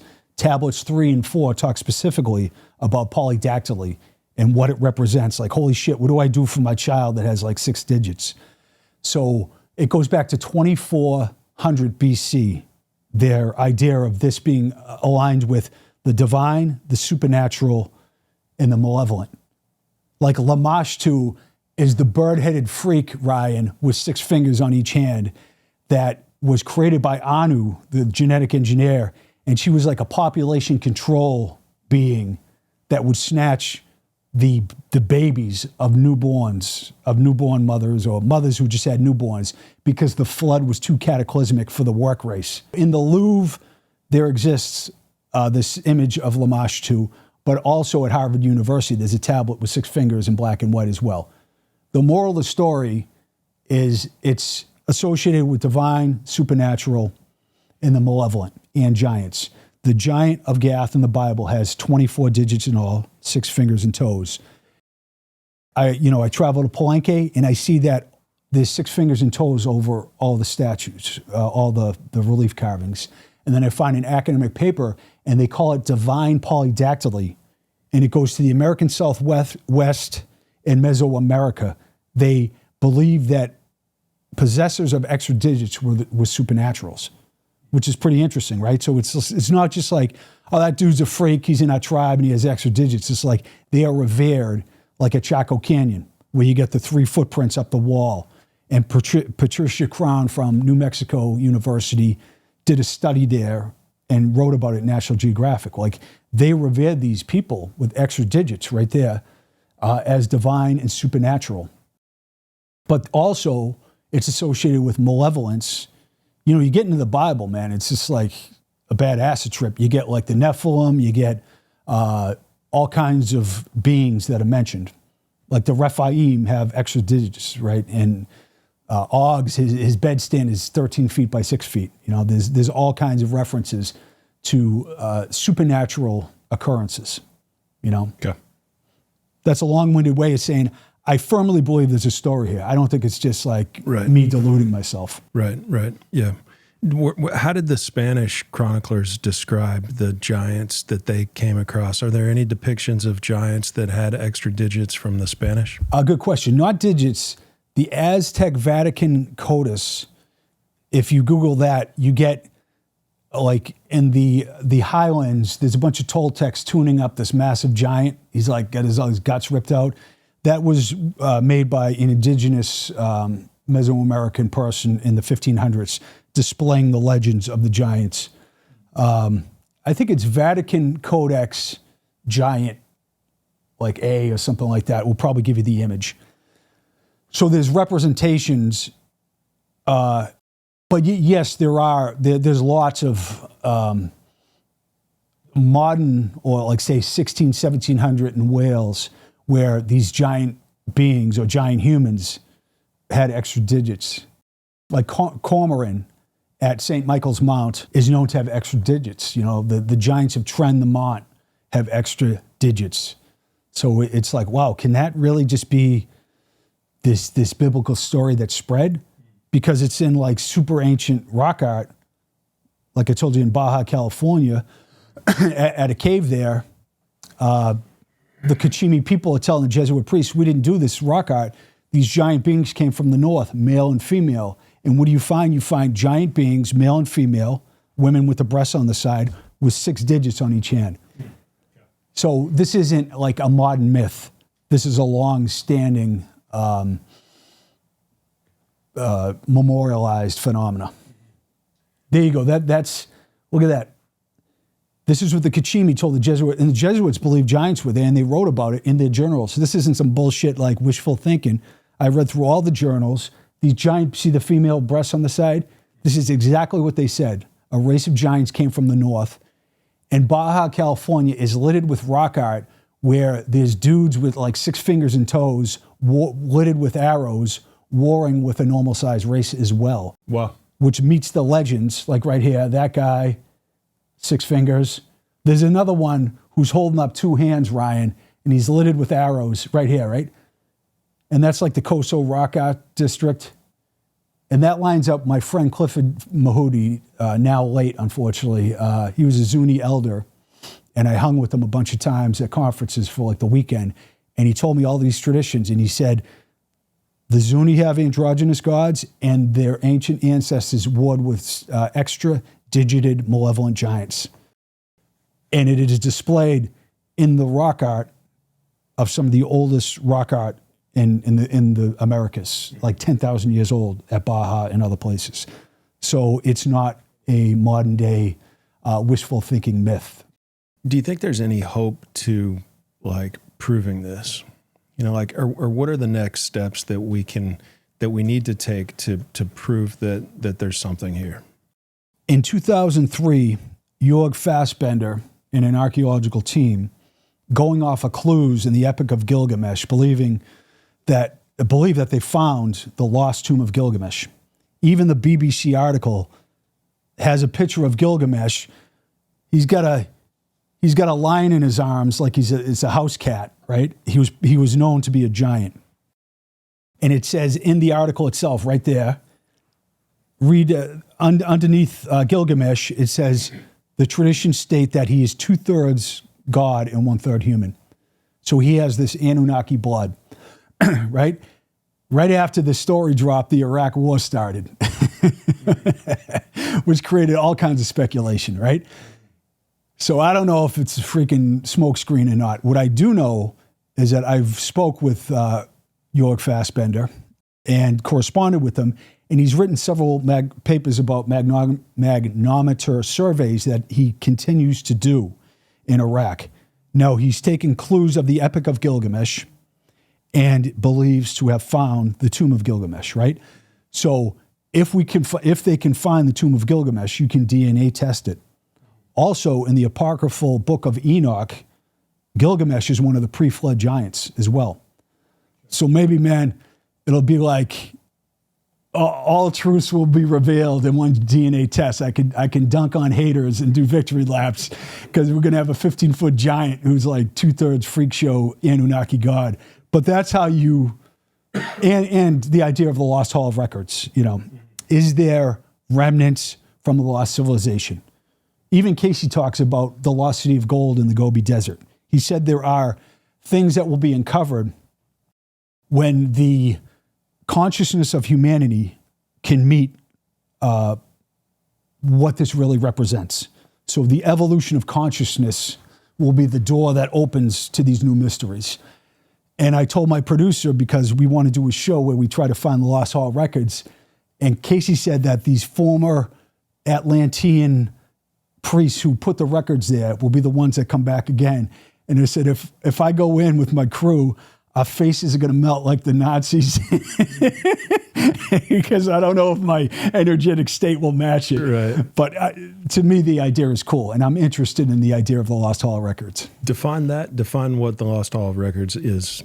Casey, the sleeping prophet, was born in Hopkinsville, Kentucky, around there, 1877, and he would go into a trance-like state and tap into the Akashic records. That's the belief. That's what his source or whatever claimed. And he said that Atlantean survivors showed up in Egypt and actually built the Great Pyramids between 10,400 and 10,300 BC. And Hermes, Thoth, and Ra-Ta. Hermes was actually a reincarnation of Jesus, which is kind of wild, if you believe it. And Ra-Ta was the temple priest and architect who was a reincarnation of Casey. And they created the Great Pyramid in 10,400 to 300 BC. And under the power of the Sphinx, I think he said there's 32 stone tablets, and there is a record of this lost world. And he, I don't know, predicted's a wrong word, but he had these readings about the Lost Hall of Records, I think under the left part of the Sphinx. And interestingly, Thomas Dobecki and Dr. Robert Schoch found a chamber there in the 90s that hasn't been excavated. In fact, on the Giza Plateau, I think it was Zawi Hawass went down 50 feet with the drill hole and struck rose granite, which is effed up because it had to come from Aswan. It means something is underneath there. So I'm not going to take a run at Zawi Hawass. I want everybody to come together to reveal the secrets of the past, whatever they are. But there's a lot of smoke there, and this Hall of Records is supposed to exist. And you say, oh, that's far-fetched, or GPR doesn't do it. You know, that's not a technology or seismic sounding.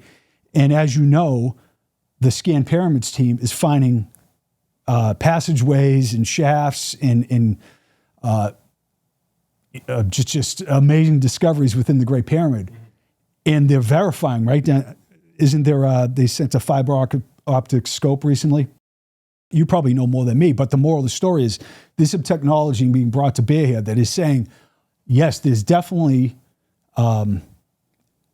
evidence to be uncovered, right? So you get in there, you're either going to find artifacts contemporaneous with the 10,000-year-old date or 2650, probably. You're going to get answers here, and that's people are curious about it. I don't want some bullshit, virtue signaling idea about the past. I want evidence to be searched for, and then we will see what happens. Then all these fantasies will dissipate of Atlantis and lost halls of records if we get the info that the pyramid was built in 2650 BC, but maybe not. Maybe we get verification. The Casey material rings true to me, but I'm not dogmatic about it. I just he knew things that he had no right knowing, like that there were females in the Essene sect that weren't revealed until after his death when the Dead Sea Scrolls were found. He knew the Nile flowed backwards. He also made predictions about the future, like pole shifts that didn't come true. So it's a compelling character in just the way science should be approached. Let the evidence shake out, but use whatever means to get there, intuitive or not.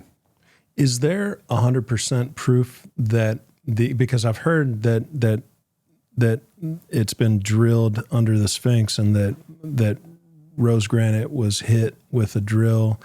I've heard that, but is that proven? Do we know that for sure? I firmly believe so. I think it might have been in front of the Sphinx Temple. Yeah. It's in the Giza Plateau there. Absolutely. Robert Bivol wrote about it. I think Hancock wrote about it. Yeah, that one to me is Robert Temple wrote about it. That's the smoking gun. And so if that happened, then, you would think that Hawass would have been in there, would have explored the place. Somebody, if they know there's a chamber down there, and then they just said, oh well, we'll forget about it, or we'll explore it one day, or they just they just blow it off or put it off? I mean, somebody had to go down there and explore it, right? That's a great point. To people who don't know, that granite only comes from one place in Egypt. It's like 500 miles south in Aswan at the Aswan quarry. You know, that's where that giant monolith is. The red granite. The red granite, right? So if you're putting a drill down, like this crew, and you hit rose granite, you're like, holy shit, there's like a chamber down there. Yeah. There's no question about it. Man-made something down there. When I was at the KC, the Zawi, when I was at the KC conference a couple of years ago, Mark Lerner and Zawi Hawass were supposed to speak, and I was supposed to speak too, and I was going to ask them that. I was going to pick their brain and see what the scene is. But it was COVID, and we had to do it online, so I never got a chance to meet with them. And I'm not going to sit and take a run at Hawass because Egypt's been looted. He's trying to preserve the heritage of Egyptians, and they have a lot of reason to be quite upset about the way the antiquities are treated and everything like that. Yeah. And so I'm not going to say, oh, he's involved in all this cover-up, get into that business. It's more like the world wants a shitload of investigation around the Giza Plateau more than any place on Earth. I get it. Turkey's continuing, and that is great.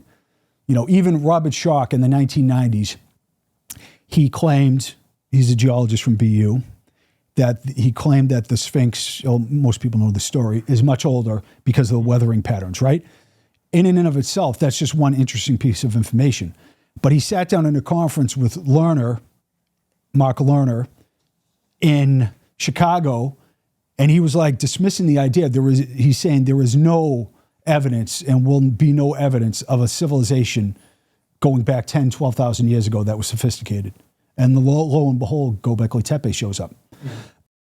Now, Mark Lerner was originally a Casey guy.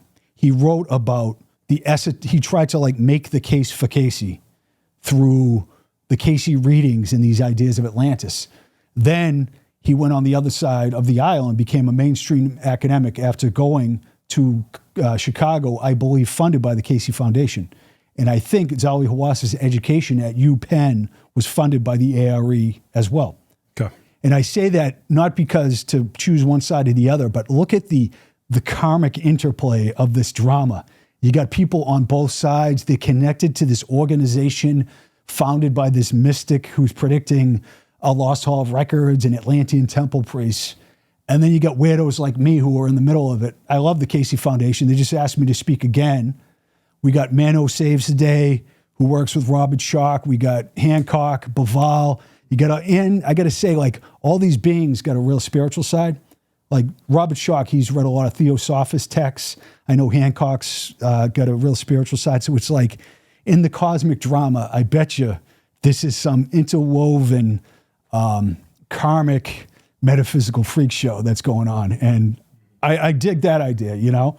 And people could take a run at me, but I just the nuts and bolts of the interplay seems pretty compelling. Yeah, for sure.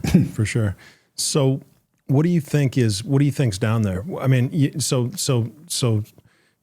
scrolls and text and knowledge, and maybe not scrolls, but tablets and that kind of stuff with mostly knowledge, you think? I think, well, first of all, there's friends of mine, Trevor Grassi and William Brown, they spoke at the Casey conference. William is an engineer who worked at Hawara. That's where Herodotus said the last lost labyrinth was. There's a lot of evidence. There's another library there. And that's part of what I want to investigate too for my new show, whoever picks me up. And William, I think like 200 students got their doctoral work out of his his investigations at Hawara. He owns a property close to the Sphinx. And him and Trevor want to excavate next season. And they have found, it's called The Underworld of Giza. They got a 3-part YouTube video series. It's probably out there, Ryan. The Underworld of Giza, it's called. And they've gone further than anybody I've ever seen. Because the Casey people have been all around the Sphinx for like 50 years. It's called The Underworld. It's Trevor Grassi, like Grassizzi. Sorry, Trevor. William Brown. They're the dudes who were kind of, there you go right there, right? Yes, right. Even just pause there if you would. That's Ian Bickless in the, yeah. In the belly of the Sphinx were cut-out galleries leading to the subterranean part of the Great Pyramid. These galleries were so artfully crisscrossed along their course to the pyramid that, in setting forth into the passage without a guide throughout this network, one ceasingly inevitably returned to the starting point. Now it's like, oh no, that's some bullshit, Middle Ages philosophy. That, a mystic said there was lost hall records. No, there's a lot of evidence pointing to this. And Ian Bickless is one of the chroniclers who talked about it. And there's reports of people going into under the pyramid, under the Sphinx as well. They are working and trying to get into the Lost Hall of Records. And they spoke at the Casey conference, and they give a lot of really interesting and mind-blowing evidence in their videos. So what I think is what Casey said there's tablets, technology, and records of this lost race, right? So we already have records like coffin texts, pyramid texts, Edfu texts, I've read them all, that talk about the nature of the gods. Salim Hassan was considered the greatest Egyptian Egyptologist in history. And the Sphinx in 1959, in his book, he writes specifically, the Egyptians themselves believe this long dynasty of gods are the founders of the civilization, right? So when I try to tell you all about what the Egyptians should believe, he's saying, no, this is what the ancients really believed. They believed they were founded and guided by these bizarre self-fertilizing androgens, and that they guided the civilization. But if we find more records, they would probably substantiate that and add to the dates, because you would have datable artifacts, you would have technology, and there's some esoteric belief that it's kind of this turning point where it's like Earth's trying to get its shit together and break free of tyranny. And for us, guys like us, it's like, I would love for these ancient discoveries to come forward that verify the metaphysical teachings of these ancients as well. So people could be like more drawn into the metaphysical and spiritual ideas talked about by the ancients, not just like, oh, that's cool. Some people were into the ancient engineering aspect of this, or lost technology, or conspiratorial. But for me, where the rubber meets the road is the metaphysical bounty that could come out of these finds and excavations. Yeah, what do you think gets us to next in terms of exploring beneath the Sphinx? It's like, there's underground tunnels and passages everywhere in the entire Giza Plateau. There's underground cities in Derinkuyu. We know that now there's underground tunnels under Sacsayhuaman. There's in the Sacred Valley. There's all these it's obviously there. It wouldn't be written about if it's not there. So what gets us to like? No, that's a great point, man. My boy Dan Richards, right? You had Dan on, right? Yeah. He's like, this wild man. Yeah, Dan's great. And he's got the wherewithal and the mind of an academic, but he's objective, which doesn't happen too often. So he made the good point that they knew about these tunnels from Sacsayhuaman to the Coricancha decades ago, right, but it's considered an esoteric, like Madame Blavatsky talked about it. It's like, I don't want to give an inch to my ideological enemy, right? So this is bullshit. I'm not going to pay attention. And that's an unfortunate side effect of non-objective pseudo-skepticism. So yes, there's definitely tunnels there. There's, I think, just more focus on Egypt. I'd say to anyone watching this, watch Trevor and William's 3-part series. Actually, they're raising funds. I'm too guilty to ask for money from anyone, but I think they only need like $100,000 for like an excavation season. And I'm pushing with my production team to do a show searching for the Lost Hall of Records at Hawara and working with William and Trevor at Giza as well, and exploring the nature of the gods, going to China, going to ancient Iraq, Tomb of Gilgamesh, like piecing together the story of the gods. I think it's like Indiana Jones on mescaline. I think people would love it. And now we just got to have a network sign off on it. And I would say, just continue focus on this idea. This is what we want. This is what the public wants to see. And no more bullshit, no more live, we're going to open the shaft or whatever and nothing happens. a full throttle investigation all around Giza, which would do so astoundingly for Egyptian tourism. And I'm not saying there's an enemy that's stopping this. I'm just like, maybe the time had to unfold where there's like more of an outcry for this, more of a desire, like what the hell is going on in time and space? We want a different culture. We want an end to wars. We want an understanding of metaphysics and the way to treat humans in a respectful manner. And we want to know the secrets of the ancients. No more bullshit. No more fucking dog whistle garbage. We want, even if you don't believe it, who the hell wouldn't want to investigate under the Sphinx? Who wouldn't want to investigate these ideas? Who wouldn't want to see in the Great Pyramid what these chambers hold, right? So it's getting there. And it's getting there reluctantly, but like I know you're interested in the scanned pyramids. Aren't they building like equipment that's like 100 times more powerful now or something? Yeah. So I was in there and I saw their setup when I was last in the Great Pyramid. And I'm like, it's happening, man. And it's whether the man likes it or not, it's going to happen. So I'm confident, I could get fucking killed next week. I'm not going to commit suicide, I'll tell you that. But my twisted, bizarre movie character is just focused on this idea.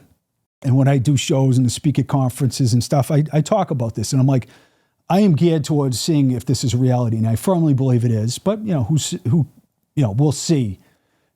There's a ton of people who are behind that idea. Like, they're sick of the corporate speak. They're sick of the political speak. They're sick of bullshit. They want answers. And they want it from a source that isn't filtered with all the nonsense and ego of today. Like the scientists of old, like Plato and Pythagoras, they were all spiritual scientists. They were metaphysicians who went into rituals to interface with the divine, with reality. And from that point, that's why you read Plato's stuff and you're like, is this guy even from this planet? He is Western philosophy is a series of footnotes to Plato, Alfred North Whitehead. It's just like, whoa, where does this come from? It comes from a connection to the divine and coming from that place and informing the world of that reality that lies outside of Plato's cave, right? So there's a lot of people behind this idea. And, you just gotta articulate it in the right way, not be combative, not be wedded to any idea. And I think, that's what I do. I'm like a loser with no social life. I'm reading like Ugaritic texts at 3 a.m. I just think it's cool. And I think people are down with it, and the more this information gets out there, the more it's like, I might not like that dude's accent, but, Right. I agree with him, Right. There was like some video of Zahi Hawass standing in front of, I think it was right near the Sphinx, and he's got this, behind him, he's got this taped off area or roped off area, and somebody asks him, well, what's down there? And he's like, oh, behind that rope, we've never been there before. We've never explored that area. I don't understand the reluctance. I don't understand any of it, honestly. Yeah. He's a publicity hog. You get in the Osiris shaft like that ARE crew did, and then he jumped right on top of that. And I would think, man, that is the archetype of Indiana Jones, is finding evidence for a lost civilization under the Sphinx. There is no question about it. So what's the holdup? Right. It can't be funding. It could be, entrenched positions, people with alternative ideas are portrayed in a particular fashion that's unflattering and unscientific.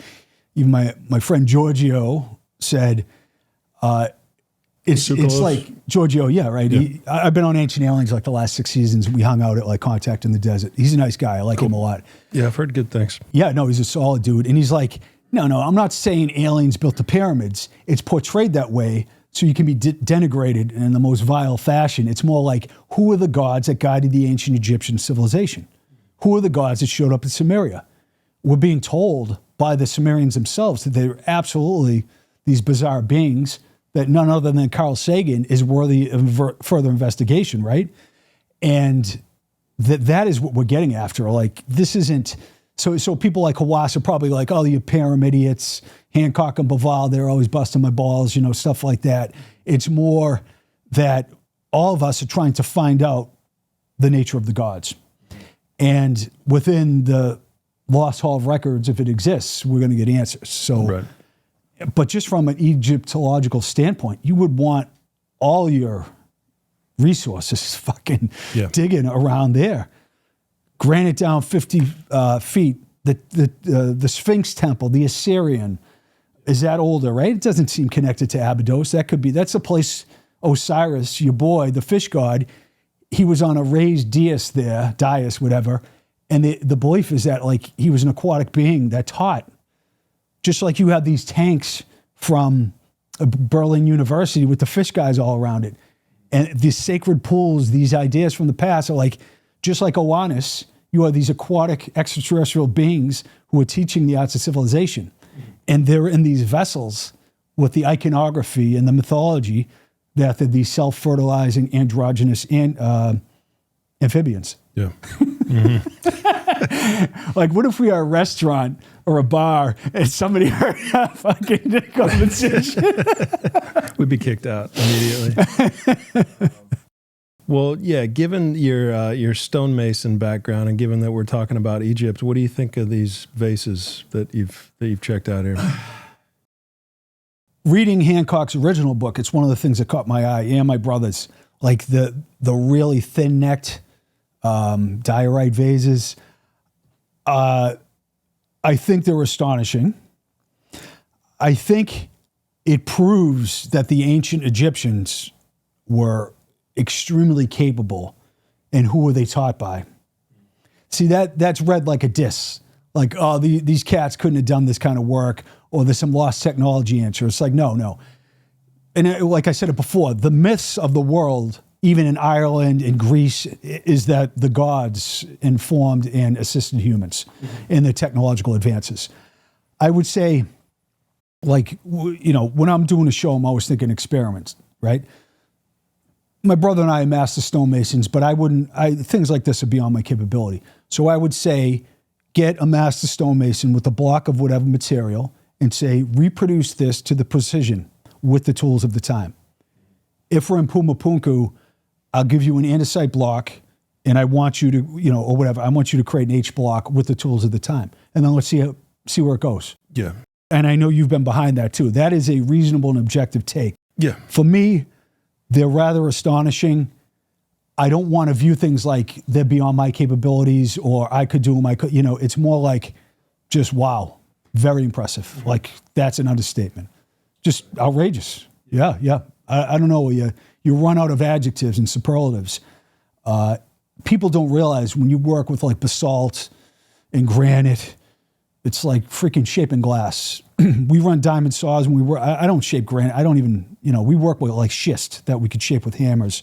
And when we got to work with granite and other things, I bust out the diamond saw, because, I'm not saying it's impossible, but there's a lot of, like India, the temples there, outrageous.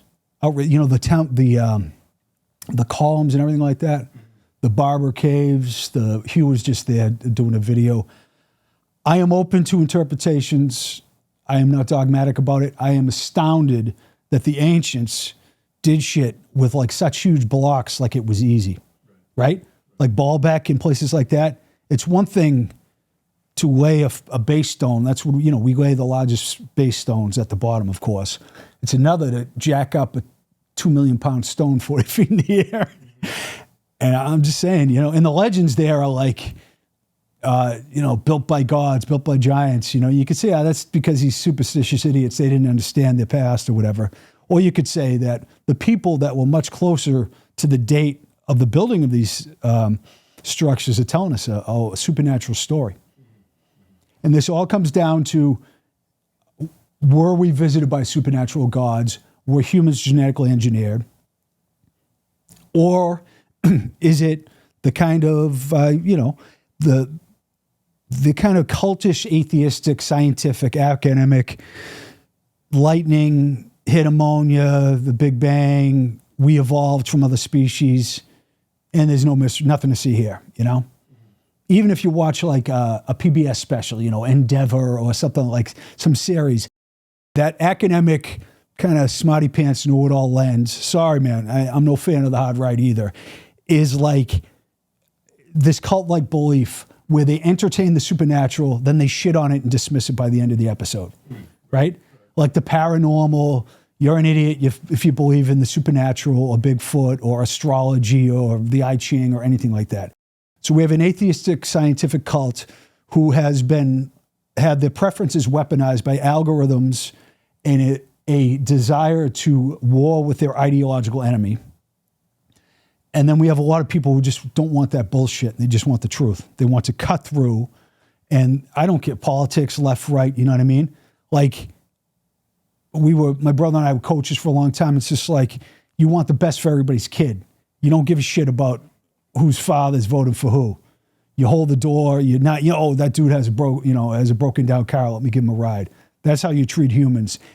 And if you're on the internet and in these like threads posting garbage, just admit you're a drug addict. You know what I mean? I'm a political junkie. What are you addicted to?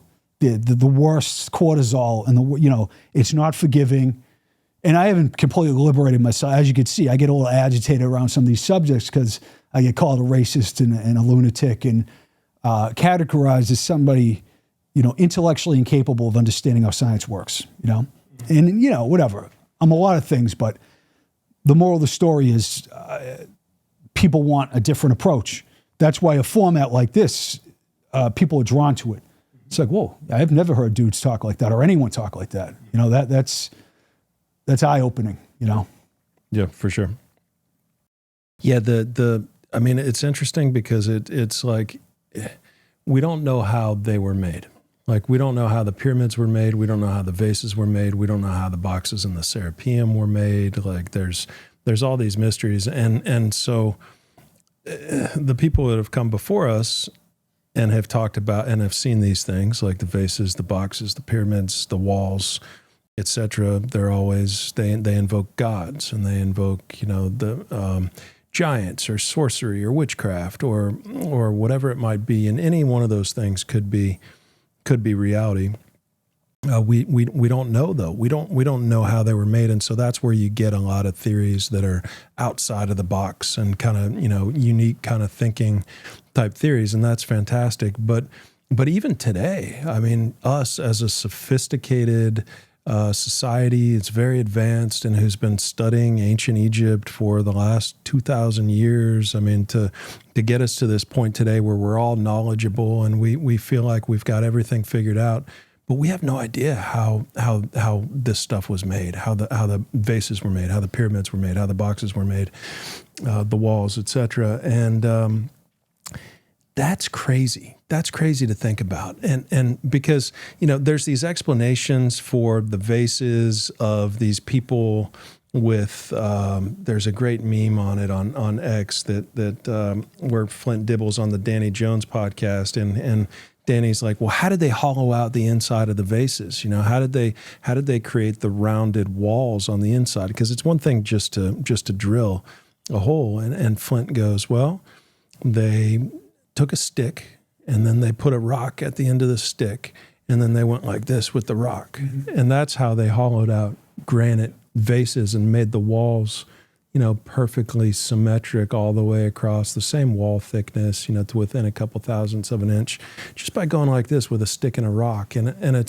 But that's where the scientific cult is kind of where they're at today. That's just as outlandish of a theory as witches or sorcery or anything else. And what they'll do is they'll quote a glyph on a wall where people are making alabaster vases, which is a much softer material, much easier to work with. It's like marble, very, very soft. And there's Flint. Yeah, there's my vase with Danny, and he's showing them how they hollowed it out. And but these glyphs that show this jar making process are they're on alabaster, and you can tell because the jars are 10 times bigger than any of these smaller hardstone jars. but B, these glyphs are from like 2,000 years after these hardstone vessels were made. And so the writing on the wall is we're closer to Cleopatra than the writing on the wall is to these vases. You know, I mean, it's like we're 2,000 years away. Yeah. So it's like I think the only appropriate response, the only appropriate attitude to have is curiosity and wonder, in a sense of I'd like to solve this and I don't know. Like being able to say I don't know. Like we've talked a lot about ego. If you've got an ego, it won't let you say I don't know. It says this is how they did it and this is not how they did it and I'm right and you're wrong and this is the answer and it's right. That's what ego, that's how it talks. That's what ego says. But for these vases and for a lot of things like them, like we don't know how they were hollowed out. We don't know how they removed the material between the handles, you know, and today you've got all these, I love pseudo-skeptics. That's a great word, by the way. But you've got all these pseudo-skeptics saying, they're creating vases today or jars today and saying that they're just as precise as the ancient stuff, but there's no handles. We still haven't made a vase today that's as precise as the ancient ones with handles, and nobody's been able to do that. And it's like, it's okay that we don't know right now. You know, it's okay that sitting here today, February 5th, 2024, that we don't have all the answers. And yeah, this is that natron thing from... Yeah, I think I can, pinpoint what you're talking about. I know you're a vaseaholic, and I'm fascinated with them too. Yeah. The era of pseudo-skepticism is like, I'm going to take on every one of Hancock's claims and you not just like try to debunk it, but you get in there and make it seem like obvious... That you're almost gullible for right. jumping on the train. Right. But it's like to jump out of your specialty and become an expert in everything. Yeah. To debunk the claims of your ideological enemy. Right. Where it's instead of, like you said, there's like you got Christopher Dunn, you got Andrew Collins, Freddie Silva, Hancock, Bavall, you got all these people with differing opinions. We're all trying to figure out the past, right? Yeah. And so it's like just curiosity and let's see what happens. But there is a real error that's happening. And people are tuning that shit out. You know what I mean? That's people, for sure. Yeah. People are interested in, they'll listen to Rogan and these kind of podcasts with different ideas and they'll be like, and the context will be provided. And they'll be able to understand these mysteries through a lens that makes more sense, right? So I'm with you, though. It's something like, I don't know that. Like, if I don't throw red meat to my base and debunk this claim, I'm leaving something out there. So we can all do this. We can use this is the thing. You get highly intelligent people using all their intellectual capabilities to denigrate and marginalize an idea from their perceived enemy. Right. Right? So It can seem rather impressive if you look at it from one side of it. Like, their base... the pseudo-skeptics and the debunkers, they love this shit. They want me to talk about Atlantis so they could shit on me and laugh at me, you know what I mean? And it's just like politics, let's placate the base and I'm the maverick. Like I could be the fake maverick. Like, I'm taking on big archaeology and I'm the big hero and they're covering up all the stuff. Just like, I'm taking on the skinheads and the racists and it's all bullshit. I like working with professionals. I enjoy people who understand the lay of the land, who are humble and are interested and curious, And I've been possessed by my own ego, talking all this shit, trying to prove the case, not really, I could like say, I was reacting to a first response. That doesn't matter. It's all ego, So to your point, yes, I think let's take a measured approach here. And just like... allopathic medicine, right, versus alternative medicine. Like an integrative approach is what is needed, say, in the world of science and archaeology. People are sick of the allopathic version of it. I go to my doctor, thank God, he can, put a brace on my ankle or something like that. But where do I go to learn about, yoga or meditation or acupuncture or psychedelic efficacy that John Hopkins is researching? You go to a integrative medical professional that takes in both sides. So yeah. That's my wish. Yeah. Right. Yeah, the research at Hopkins and everything, it's just, for me, it's like the research is done. Like it's I don't know what, like I'm such a let's get to next kind of a person, let's solve this, let's get this fixed, let's move on. It's I think in my nature as from my day job kind of, I like to get to next. It feels like the research that's been done at Johns Hopkins and NYU and I think Cambridge maybe as well. It's like it's conclusive now. We know that plant medicine works. We know that it's really truly medicine. We know that it can cure various mental conditions. PTSD and anxiety and depression and any addiction. Attachment identification, like it can really cure any type of a mental thing, a mind related conditions that we have. And it's like, why can't we? What else do we need to do? I mean, it's like they've studied so many people, they've utilized the medicine on so many people. The results are 100% conclusive that a single dose of psilocybin can absolutely cure people for extended periods of time, but we've got people continue to be hooked on drugs, actual pharmaceutical drugs, and because there's no money in the cure, there's money in the medicine, and so I guess it's a corrupt situation where the money people aren't ready for the cure yet. It doesn't seem like it could be viewed. One would say you're a being who's come to push the envelope, right? You've come to this realm to to push in that direction. So you could argue maybe I'm that kind of pain in the ass as well. But you could also look at it as a representation, the worldly systems of the affiliation with the ego. So you could say, these, Pfizer, you get all these big pharma and the malevolent and they're doing all this, evil shit, which may or may not be true. But there's control structures, definitely. But it might mean, I'm not going to, go to the board meeting and call everyone out. It's more like, do you raise your personal vibration?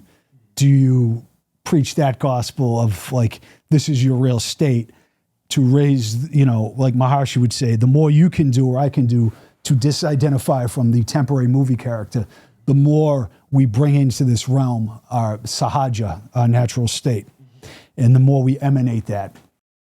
So it's one of these things. We've been in the dark ages and we are coming, Casey even predicted the realm of light for 1,000 years, which is cool. You don't get resolution in the Matrix.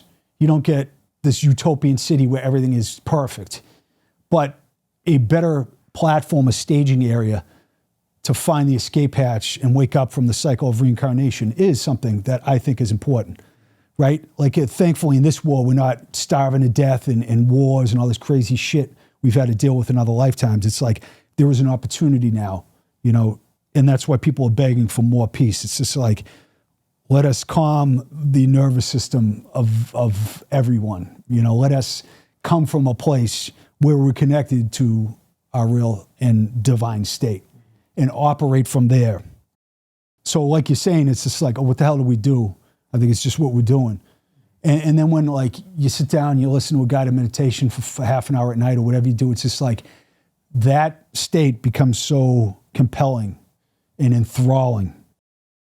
And if you break through to the realm of light, and I have through ceremonies, I have through reading the Ashtavakra Gita for months on end, stuff like that, it's jaw-dropping. I can't believe, we're here, it's just we got it better than most in this life, we're physically healthy and stuff like that.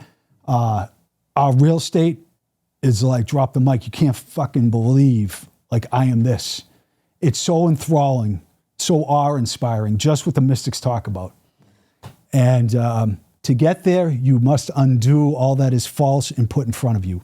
Every mystic says that.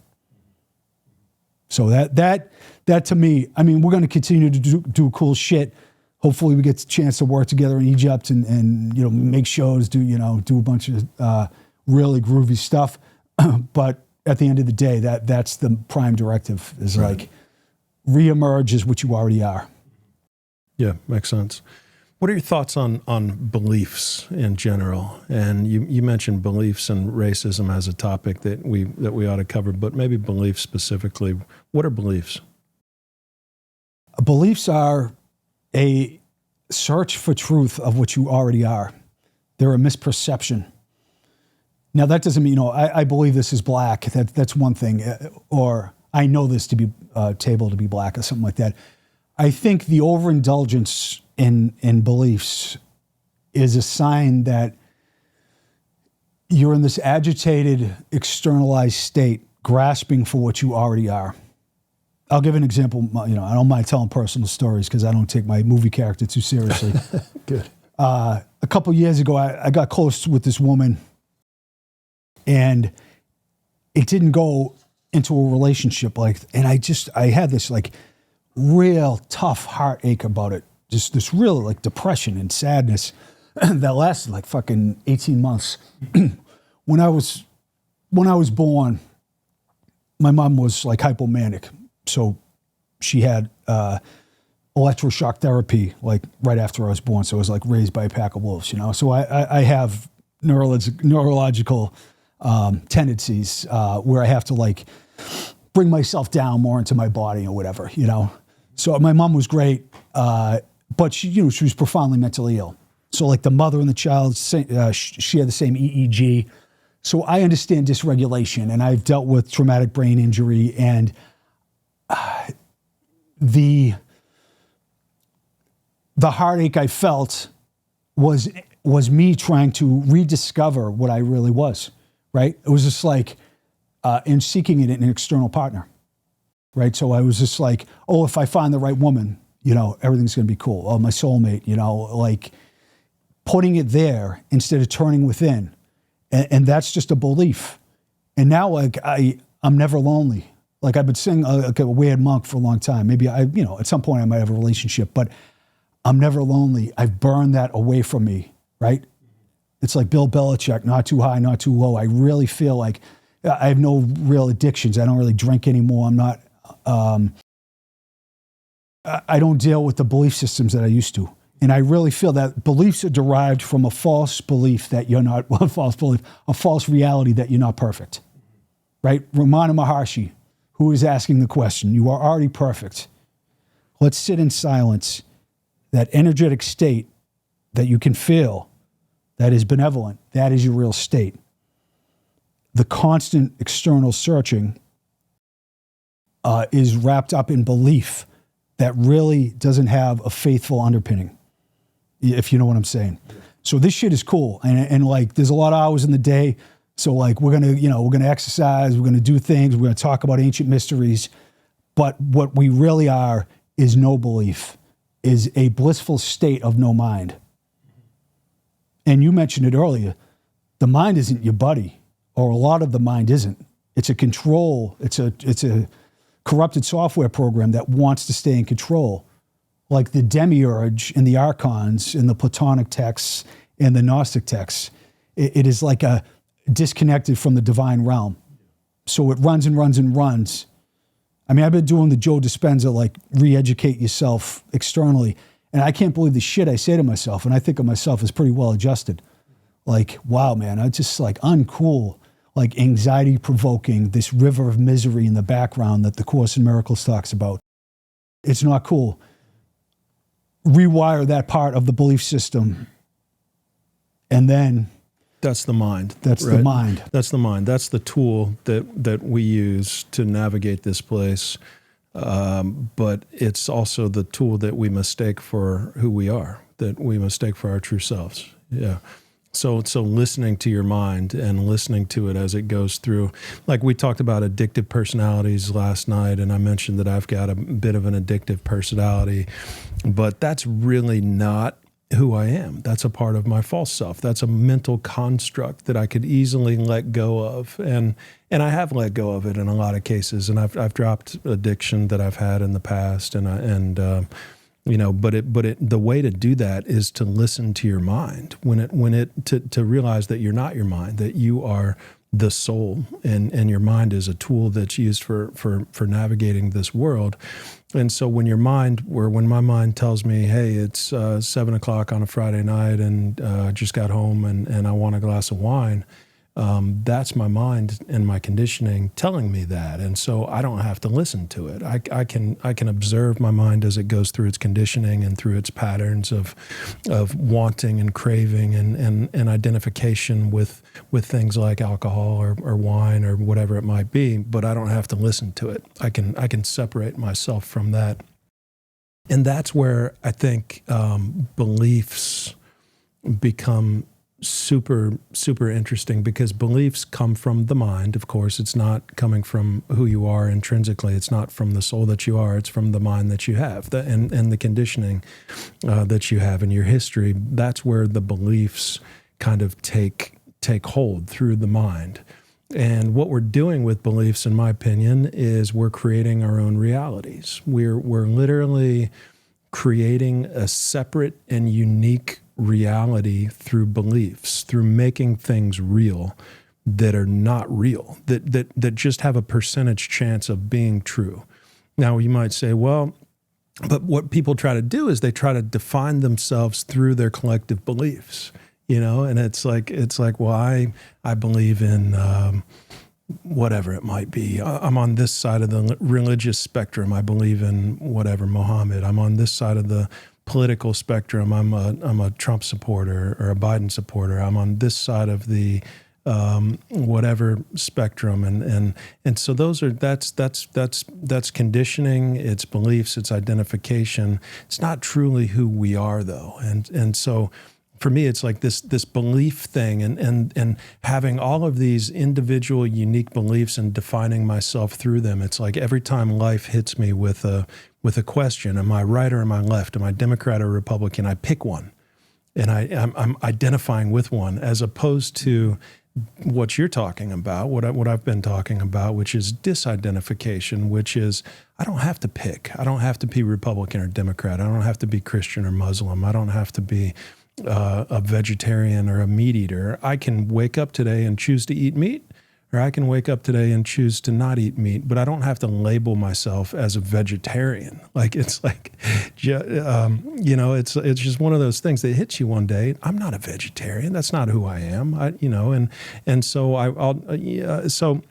But those beliefs of this is right, this is wrong, this is who I am, that's what creates our realities. And the terrifying thing about that, if you're on this planet and walking amongst this human race, and you realize there's over 8 billion different realities that have been created in the minds of each individual person walking this planet through their beliefs, and so it's like, and so once you realize that all of these different false realities, and they all have to be false. Maybe is there one that's right? No. If there are 8 billion misperceptions. Yeah. So if there's one that's right out of these 8 billion, then that means that there's 7.9999999 billion that are wrong. But in reality, the truth is it's a belief. It's not a reality. It's just a belief. I believe in a specific religion. Okay, well that's a belief. You're creating your reality through that belief. I believe that that this race is whatever. That's a belief. We're creating beliefs about different aspects of our lives, and we're identifying with them as who we are. So that's one thing that when that hits you, and if you can accept that that's the reality that we're living in, it really changes your perception of it. It kind of makes the world a bit terrifying to look at and to think about, you know, that I'm a Definitely don't think too hard about the Matrix. Man. You freak the fuck out. Yeah. Stop the ride. I want to get off. Yeah. But it's just crazy. Everybody's trying to pick a lane and be right on every topic, and then define themselves through their collective beliefs, through their collective, this is right, this is wrong. It's a belief. And so, I don't know. You nailed it. The Ashtavakra Gita, hold opinions about nothing, you know. Yeah. Nobody realizes that every master throughout history said the same thing. Disengage from the mind. Let the mind run its chatter. Literally dissociate from it. It is not, it basically doesn't represent you. In reality, it's Maharshi. You are silence, you know. There are things our movie characters have to do, right? You know, although the body knows when to eat, knows when to sleep. If you turned off the mind, you'd go through life fine. But we get hooked into the idea, or we get fed this narrative that, you know, the separate self is telling us, you need my counsel, you know? Like, oh man, what's my bank account? What time is it? You know, all this bullshit where you surrender to a source, to your higher self, that knows the way is a way to go. And you just know, you're absolutely right, that beliefs are fraudulent. There are interesting things to do, but the over-identification is the poison. And just like, you know, one of the worst aspects about belief is it becomes cult-like. So if you don't believe, we can't hang if you don't like, I'm going to sit and rant about this political figure I don't like through our fucking dinner. And it's just like, and if you're not my cult, you're my enemy. It's just almost got to that point. Well, I realize a lot of people are moving to the middle now, but yeah, you just want people in your life. Like I have my relationship, I have like these hardcore non-dualistic friends that we do ceremonies, we hike, we support each other to reprogramming our minds. We have similar interests. My brother and I go over, you know, before work, we run a stonemason's business down in Western Mass. We'll sit down, Kitty is there, and we'll do the flow for like 20 minutes every morning. And that's what our spiritual teacher is, just like the sahaja, the silence is our state. And then you go on your day from there, and you try to, and then we both become non-reactive. We both just let things be much to a much greater degree, which has led to more peace and sanity in our lives. And, you know, anybody listening, that's what I would say. Seek peace. And I got to say, my boy Joe Dispenza dishes it out like nobody else, because it's neuroscience. It's like reprogramming the temporary physical vehicle of manifestation, which is part of the Matrix. You know, you could say we're in the set of the Matrix with these chairs, but it's like, wait, this is real, right? This is, the illusion is telling you this is real. And it's real in the sense that it's not permanent, it's not eternal. So Maharshi said it's not real in that way, but yes, we are experiencing this real right now. So there's two things going on. But that surrender, or that interface with the real state, the reprogramming of the false beliefs, the undoing of the false that hides the perfection of what you are, is the prime directive. Everything else is mental spinning and addiction to fucked up chemicals like cortisol and everything else, you know. And all the external searches, Jim Carrey, who I love, I hope everybody finds all the wealth and happiness and success in life, so they realize that it is, like all the fame, they realize it's not the answer. Yeah. That it's not even real. It's not even real. And if you see Jim Carrey, I was talking to Danny Jones about this. Everybody's like, oh, he's an MK Ultra victim and this shit. It's like, no, he's disidentifying from he talks about his movie character, which he actually was in real life, as a separate entity. And he is moving towards enlightenment. You could see it. And that's one thing my teacher talks about. And, you know, I talk about my movie character in third person, not like I'm an NBA player and Jim Vieira dropped 40 today on the Celtics. It's like Jim Vieira is a false and temporary movie character. And I'm not doing it out of a sense of ego. I'm kind of laughing at my over-identification. And that's, once again, that's what psychedelics do. They assist you to disidentify, and you could see the ego's put to sleep, and you see with this clarity. Right. But then you wake up from the retreat in Ecuador with the same programming that you haven't changed, and you fall back into the same patterns, and then you chase the external psychedelic to bring you back to that state, which I get. But you got to do like you have been doing, the day-to-day hard work of disidentification. Right. Yeah, makes total sense. Yeah. Yep. And it's not even, when people say it's hard work, it's not even hard. It's not even hard. It's not hard work, man. It's so fucking better than the normal. Right. It's hard work to keep up with all the bullshit. Yeah. Like, no, you're so right, man. Yeah. It's hard in the sense you get allergic reaction to your ego, from your ego. Yeah. The Ashtavakra Gita is considered the greatest spiritual document in human history. It's purely non-dualistic. It is an ancient Sanskrit text believed to be written by Ashtavakra, but it isn't. He's another character in like the Puranas or the Vedas. It's a literary device where King Janaka speaks with Ashtavakra and asks him, what is enlightenment? How do I get there? And Janaka becomes enlightened right at the beginning of it. So it's this dialogue, this experiential dialogue of exactly what pure non-duality in truth is, right? But it's hardcore. It's like hold no beliefs. You know, it's basically like Jesus in the Apocryphon of John. There is the field of one without a separate. The experiencer is not experiencing anymore. So anyways, I'm reading this, I'm listening to it months on end.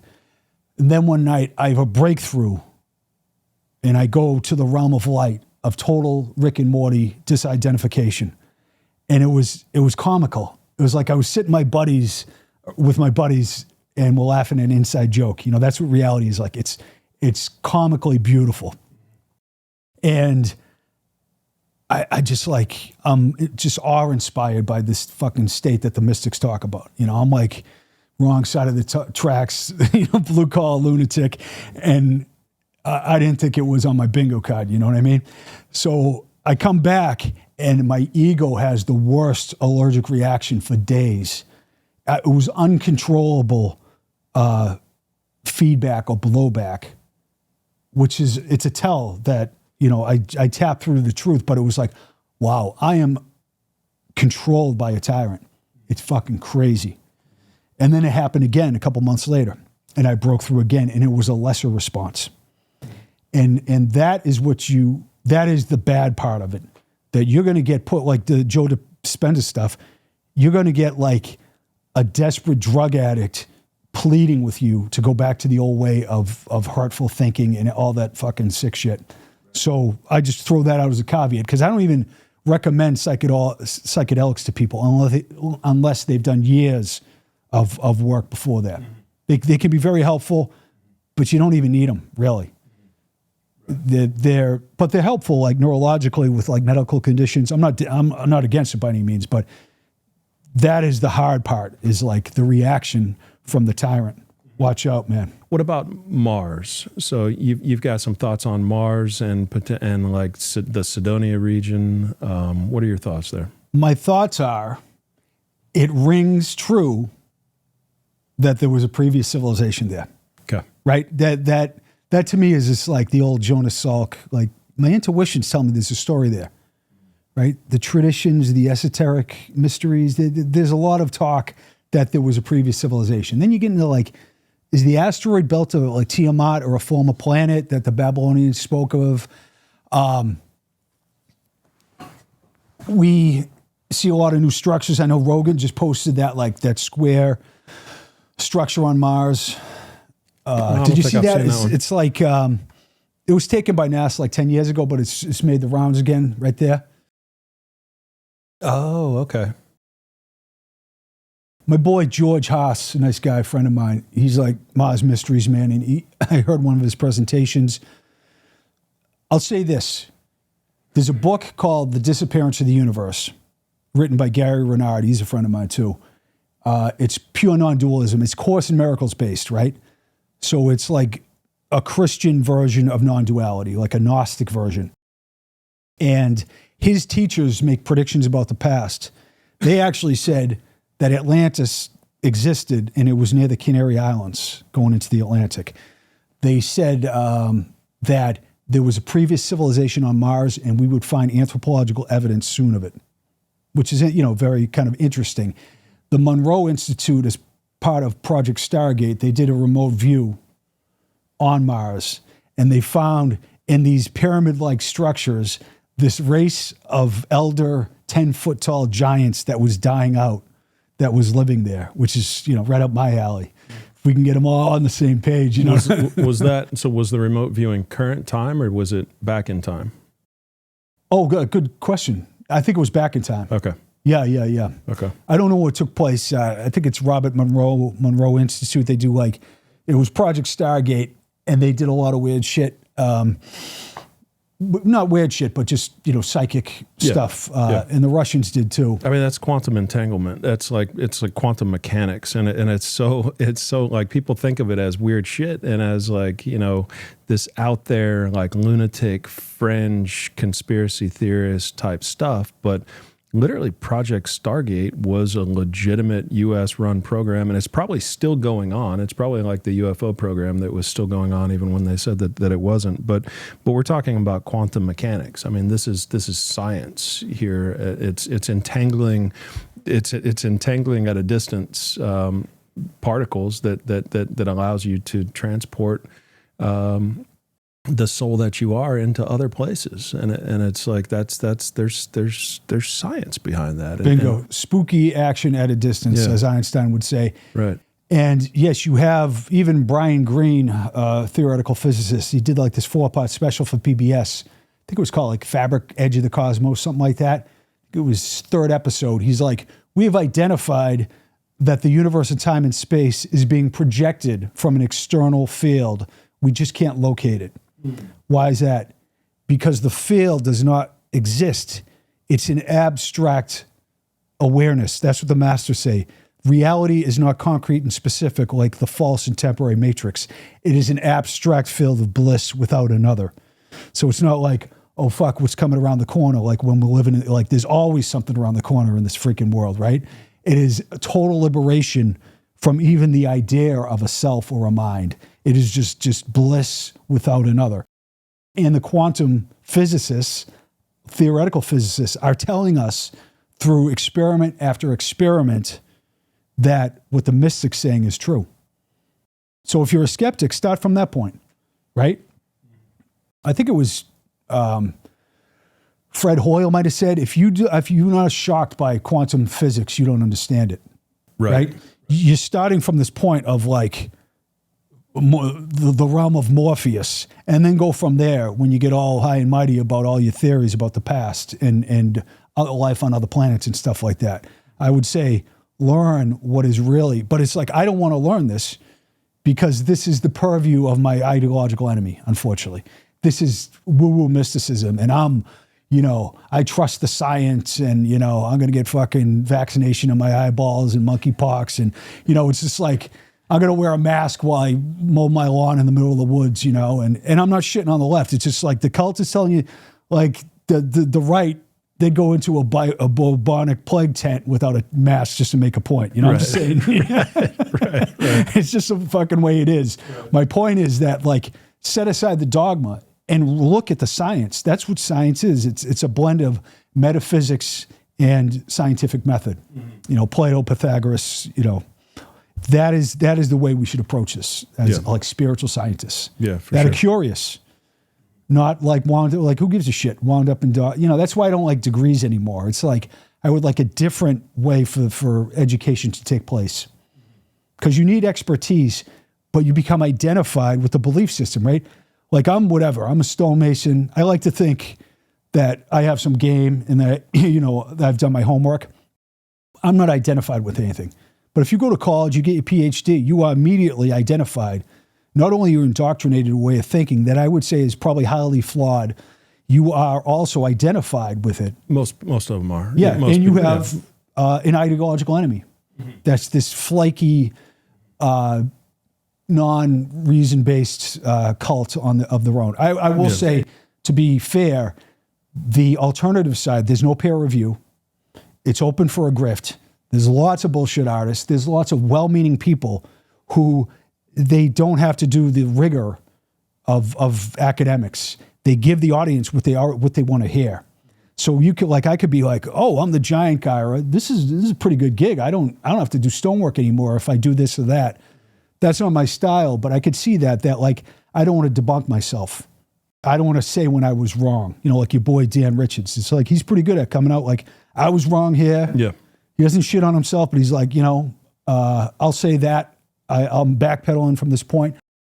So that is what you have, unfortunately, is the belief, the identity, and I am this, and the you just get so wedded to it, and it blocks out things like understanding quantum mechanics. Right.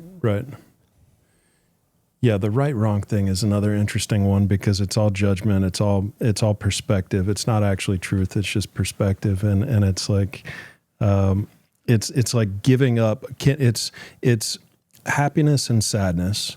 Can you give those up for peace?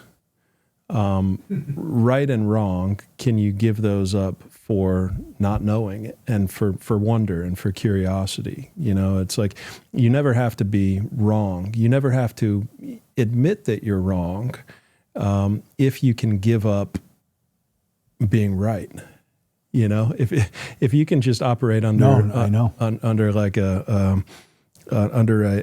with a sense of curiosity and wonder and percentages, like maybe you're 80% sure that this is a reality, but if you are the type of a person where I'm 100% sure and I'm right, that's that whole right wrong game where ultimately I think that the people who get to that place of spiritual enlightenment recognize that there's never, until you get all 8 billion perspectives and all 8 billion, different ways of looking at a situation, then you realize this is a lot more complex than just right and wrong, yes or no, and so it's one of those things where when you mentioned Dan Richards is great at admitting when he's been wrong, and he is, you can give all that up for just exploration and wonder and curiosity. I completely agree. I think you nailed it. It's like, look at your own movie character, right? Yeah. I've been wrong here. I've done embarrassing and manipulative things to get what I thought I didn't have, Thank God, like, I'm an older dude, like pushing 60, but if all the shit from my childhood was online, like kids today, it'd be like, I die of embarrassment. You know what I mean? Like all the over the top, overstimulated. It's like when Ben Affleck took out that ad for J-Lo years ago when he was first going out with her in the New York Times or something, like just overstimulated, misperceiving biology for love, that kind of stuff. And I get it, I've been there. But it's just like, once you cut into your false self, then you can lighten up and orient more like you're talking about. I think it's that. It's just like you just become identified with it, and that's the curse. So I just find myself, like, not a lot of people shit on themselves, in a funny way, and like look at their missteps. I think that's important. Mm-hmm. Yeah, for sure. What else on Mars? Anything else? Like Ryan and I have looked at the face on Mars with the 3 images and one from 98, 2001, and then the one from 1979, I guess. And that's Richard Hoagland. And I think that Elon Musk may be the reincarnation of Nikola Tesla, and that he is going to guide an effort to find extraterrestrial evidence of a past civilization on Mars, or even humanoid. And that sounds like, what do you want, acid? Like that's out there. I'm just saying, I feel like, because I look at patterns, like I said, I'm like, I got a touch of Asperger's or something. I see all these patterns, and I see karmic patterns. Yeah, this is the Sedona region. And I'm like, Musk is an interesting guy. And all my lefty friends are just like, they think he's the Antichrist now because he kind of shifted to moderate or whatever. And I'm like, no, forget all that noise. He's wrapped up in his freaking company's called Tesla, right? He's wrapped up in this kind of expansive, mystical search for technology and ancient mystery and stuff like that. And I just got to say, I think we're going to look back and say that lunatic was right, that there was previous evidence of life on Mars. It just rings true. And I could be wrong. I think even Hancock went over that in one of his books or something. I don't know how you feel about it. It's just something rings true. I think there's a possibility. Yeah. I just don't know. It's exactly. I'm not, and that's the thing. That's the good part. Yeah. It's like it intrigues the hell out of me, but I can't state unequivocally it's a reality. You know? Yeah. The face on Mars for me is very convincing. Yes. It's like it's that's not, interesting. Yeah. It's like. Yeah, the changes that were made between the photos from the 3 years by NASA were clearly photoshopped and clearly changed, and they haven't been back. And it's like you've got this rover and you've got the ability to take, 24 years since we've taken a photo of it, and the last photo was heavily photoshopped, and it looks nothing like either of the first two. Neither of the latter ones look at all like the original one, and it's like, what are they hiding? Like, why not just be transparent about this? And if you're not being transparent because that's actually what it looks like, then that's a problem. That's like keeping the truth from people, and we're paying these people with our taxpayer dollars to tell us the truth and be upfront with us and tell us what reality is. Like, what's this place? What's this what are we living in? And what's the truth and the history behind it? We can figure it out if we get data, if we actually get some, but I think, is not data. Just like Egypt, that's another place that deserves extreme exploration. Yeah. I think we're going to get it. I think Musk will stop moving that direction. Good. I think the will of the collective consciousness is breaking out. Yeah. It's like this shit's going to happen. It's just like, I'm not paying for another fucking war. You know what I mean? I'm going to, Xi and China, Putin, I'm not going to make eternal enemies. That's an old system of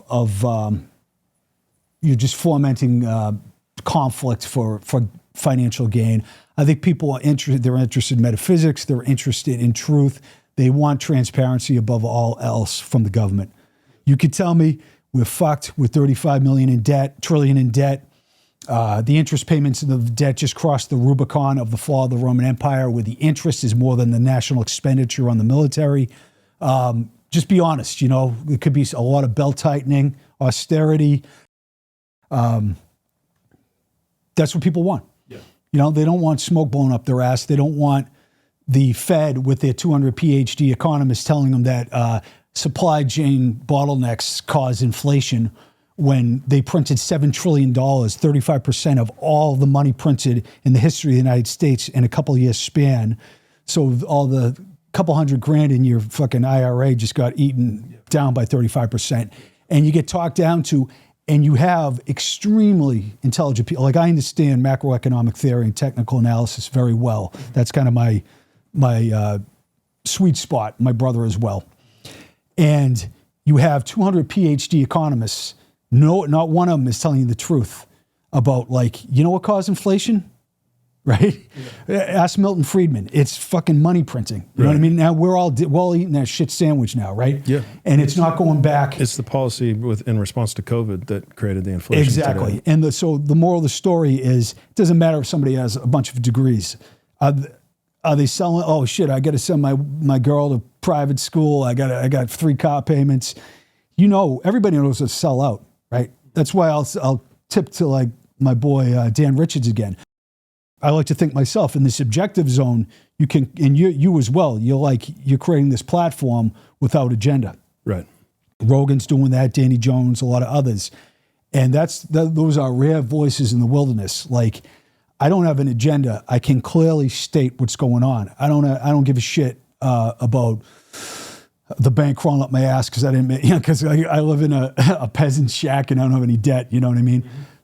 The long-winded way of saying that it's that orientation can clearly see that even intelligent people in positions of power are not apt to tell the truth. Yeah, the intellectually intelligent people. There's a right. Yeah, there's a big distinction between intellectually intelligent and emotionally intelligent, and honest is a whole other category. It's a whole other, But yeah, there's a lot of intellectually intelligent people out there, but there's not a lot of emotionally intelligent people out there. And when you get a great leader who has both, that's what we really need, and it's kind of what we've been lacking for a while. When you get one that doesn't have either, that's a scary place. But when you get one that's just highly intellectually intelligent, a lot of times they've got a big ego, and it can be that's not who you want dragging creating reality and making decisions. Absolutely. Although a case could be made, it is representative of the vibrational state of the collective too. Yeah. So it's like, it's not about the political figure. It's more like, where are we at? This is displaying that we get some work to do. I would just throw that out there. Yeah. Possibly, Yeah. Yeah, for sure. Because I don't want to get hung up on like, oh shit, only if this person got in office. It's more like, what can I do to unravel my own insanity? Right. And that helps the collective. No doubt about it. What did we miss? Anything? I think we hit all the weird ancient mystery shit. Yeah. I'm glad we got a chance to talk about the Lost Hall of Records, Tomb of Gilgamesh, gods, digits, giants, metaphysics, ancient structures, Mars. I think we hit them all. Yeah. Okay. Cool. Yeah, me too. Felt like a great conversation. Yeah, I feel like we could talk for another 3 hours. This literally felt like we've been chatting for an hour here, and we've covered a ton of stuff. But yeah, I think we could talk for several days probably, and have a great conversation. But yeah, man. So I mean, if we've covered it all, let's wrap it up. That's a great conversation. I'd love to have you back at some point in the future. Love to, man. Yeah. Cool. Okay, well, I got a little gift for you here.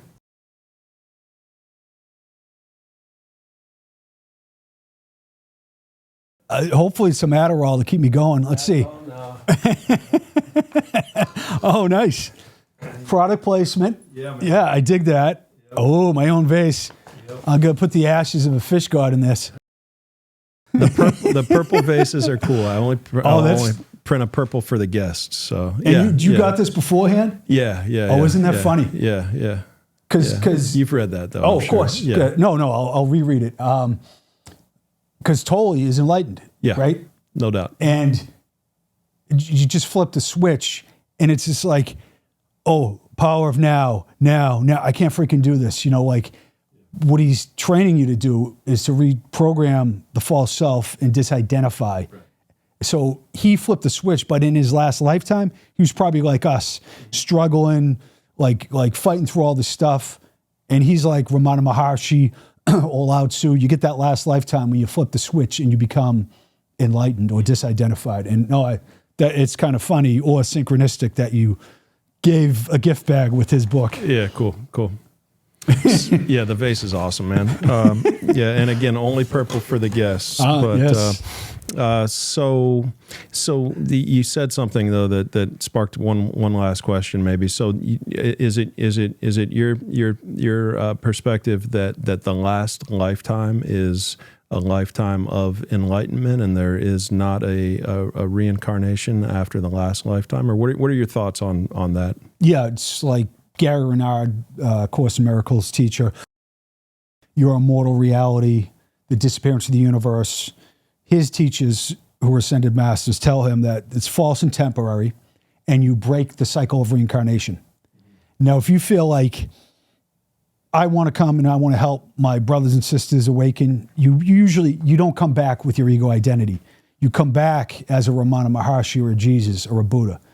Like Jesus is like, don't try to drag me into the fucking loony bin. I am trying to take you out of Plato's cave.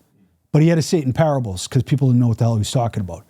So the masters are coming back for this last lifetime. And I think like Eckhart Tolle, this is probably his last go around, but he could come back. It's irrelevant because there is permanent bliss, and then there is this temporary freak show that we're existing in. And it could be just a prodigal sons and daughters mind experiment, which Jesus talks about, right? The error is that to ascribe purpose and meaning to the matrix because you're already perfect. So there's nothing that's happening here that's adding or subtracting from my divinity, which is very heartening. Like, whoa, man. I don't want to do an inventory of my previous lifetimes because it wouldn't add up to good stuff, right? So that's a really heartening message. The shaman, wisdom keeper I study with, he said there's a beauty in forgetting. And we do these like 17-hour fucking San Pedro ayahuasca ceremonies, and you like break through to this blissful state. And he would say, it's a game of hide and seek. And now you realize what you really are, and you're awe-inspired. It's so fucking cool that you are something so permanent, eternal, and are inspiring. Maybe that's true. It doesn't matter. You're already perfect. Don't react, forgive. The way you operate and orient in this life is pretty straightforward and obvious. Yeah. Just go with the Buddhist. To forgive, to judge another is like drinking poison and waiting for somebody else to die. Your failure to forgive justifies your judgment, the Course in Miracles. And forgiveness isn't like, oh, I'm good, you're still going to burn in hell, I'm going to forgive you. Forgiveness is like a release of the false idea that you're even over there. It's just like just let things be, it's the Gospel of Thomas where Jesus says, be passerby. Bless people, be with people on the same page, but don't get involved in other, just let the one take care of them. Because the spirit of the one looks back from the end of time and works with every fractured aspect of the one to awaken them in the most efficient manner, right? So it's not my job to awaken you.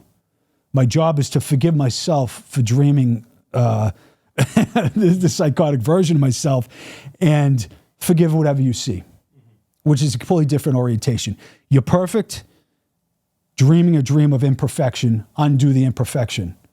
And then you don't even give a shit. I don't care if I'm in the matrix, if I'm in this blissful state. Maybe I'm of use, awakening my larger self. Mm-hmm.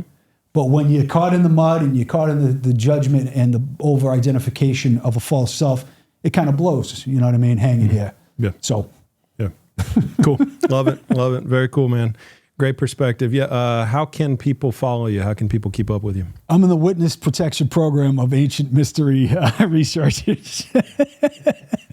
Another thing I got to change. It's just my old way of doing business. I'm on Facebook, actually. Are we friends on Facebook? I don't even know. I don't think so. Right? It's the picture at Roanoke when we filmed that for history. Okay. My brother got a hammer and I'm sitting down. So the two of us is with my profile. And then I get some dead Jim Vieira because I'm got the tech skills. I'm an Amish preacher and I couldn't restart the accounts. So you can get through there to meet me. I'm setting up a website right now. I'm working with a tech guy. I got to get out of the Stone Age. And that's me. And that's my dog friend. That's me looking tough at Roanoke. Brother. Yep. So people can get to me there. I do conferences with all around the world. My boy Hugh Newman, who you had on, we're doing a tour to England, and I think July, Glastonbury, Stonehenge. That's a cool tour if you're down with it. Megalithomania.uk is Hugh's channel, and there's a Jim Vieira section where I give lectures and all the weird shit I talked about, giants, fish gods, metaphysics. That's probably the best place to, I announce everything I do. I'm going to do a series of presentations about the subjects we talked about, newer versions of them with newer evidence and excavation reports and stuff like that. So they'll be floating out in the interweb pretty soon as well. So yeah, I think that's a good place to start. And cool. I'll say, personally, reprogramming which is a work in progress, reprogramming through guided meditation, through Joe Dispenza. It's neuroscience. It's really tough to go through life without that occurring first. The default program is very insidious. So you might have good days and bad days or whatever, but really I would direct people in that direction. And I'm not affiliated with any of that. I'm not making any money anywhere. Yeah.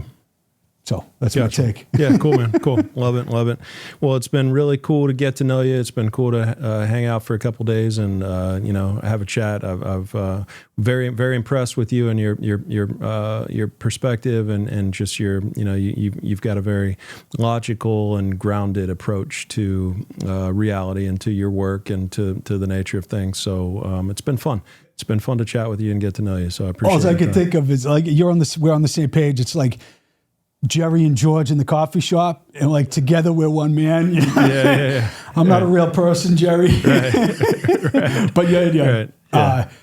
To talk your game up, absolutely. I'm thrilled that you have an understanding of these challenging topics, and it's a pleasure to be on. I'd love to come again, and cool. I wish you luck in Egypt and any other endeavors Thank you. that are happening. Thank I'm you. on the same page too. Yeah, appreciate that. Yeah, it's going to be fun. There's a lot going on in 2025. So between Kurt Cobain and the Great Pyramid and the Vases and a couple other projects, and I'm sure I'll be introduced to new projects coming up here shortly.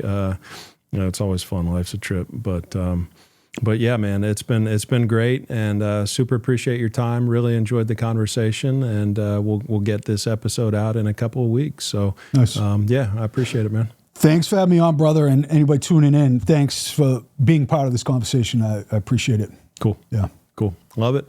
All right, that's a wrap, brother.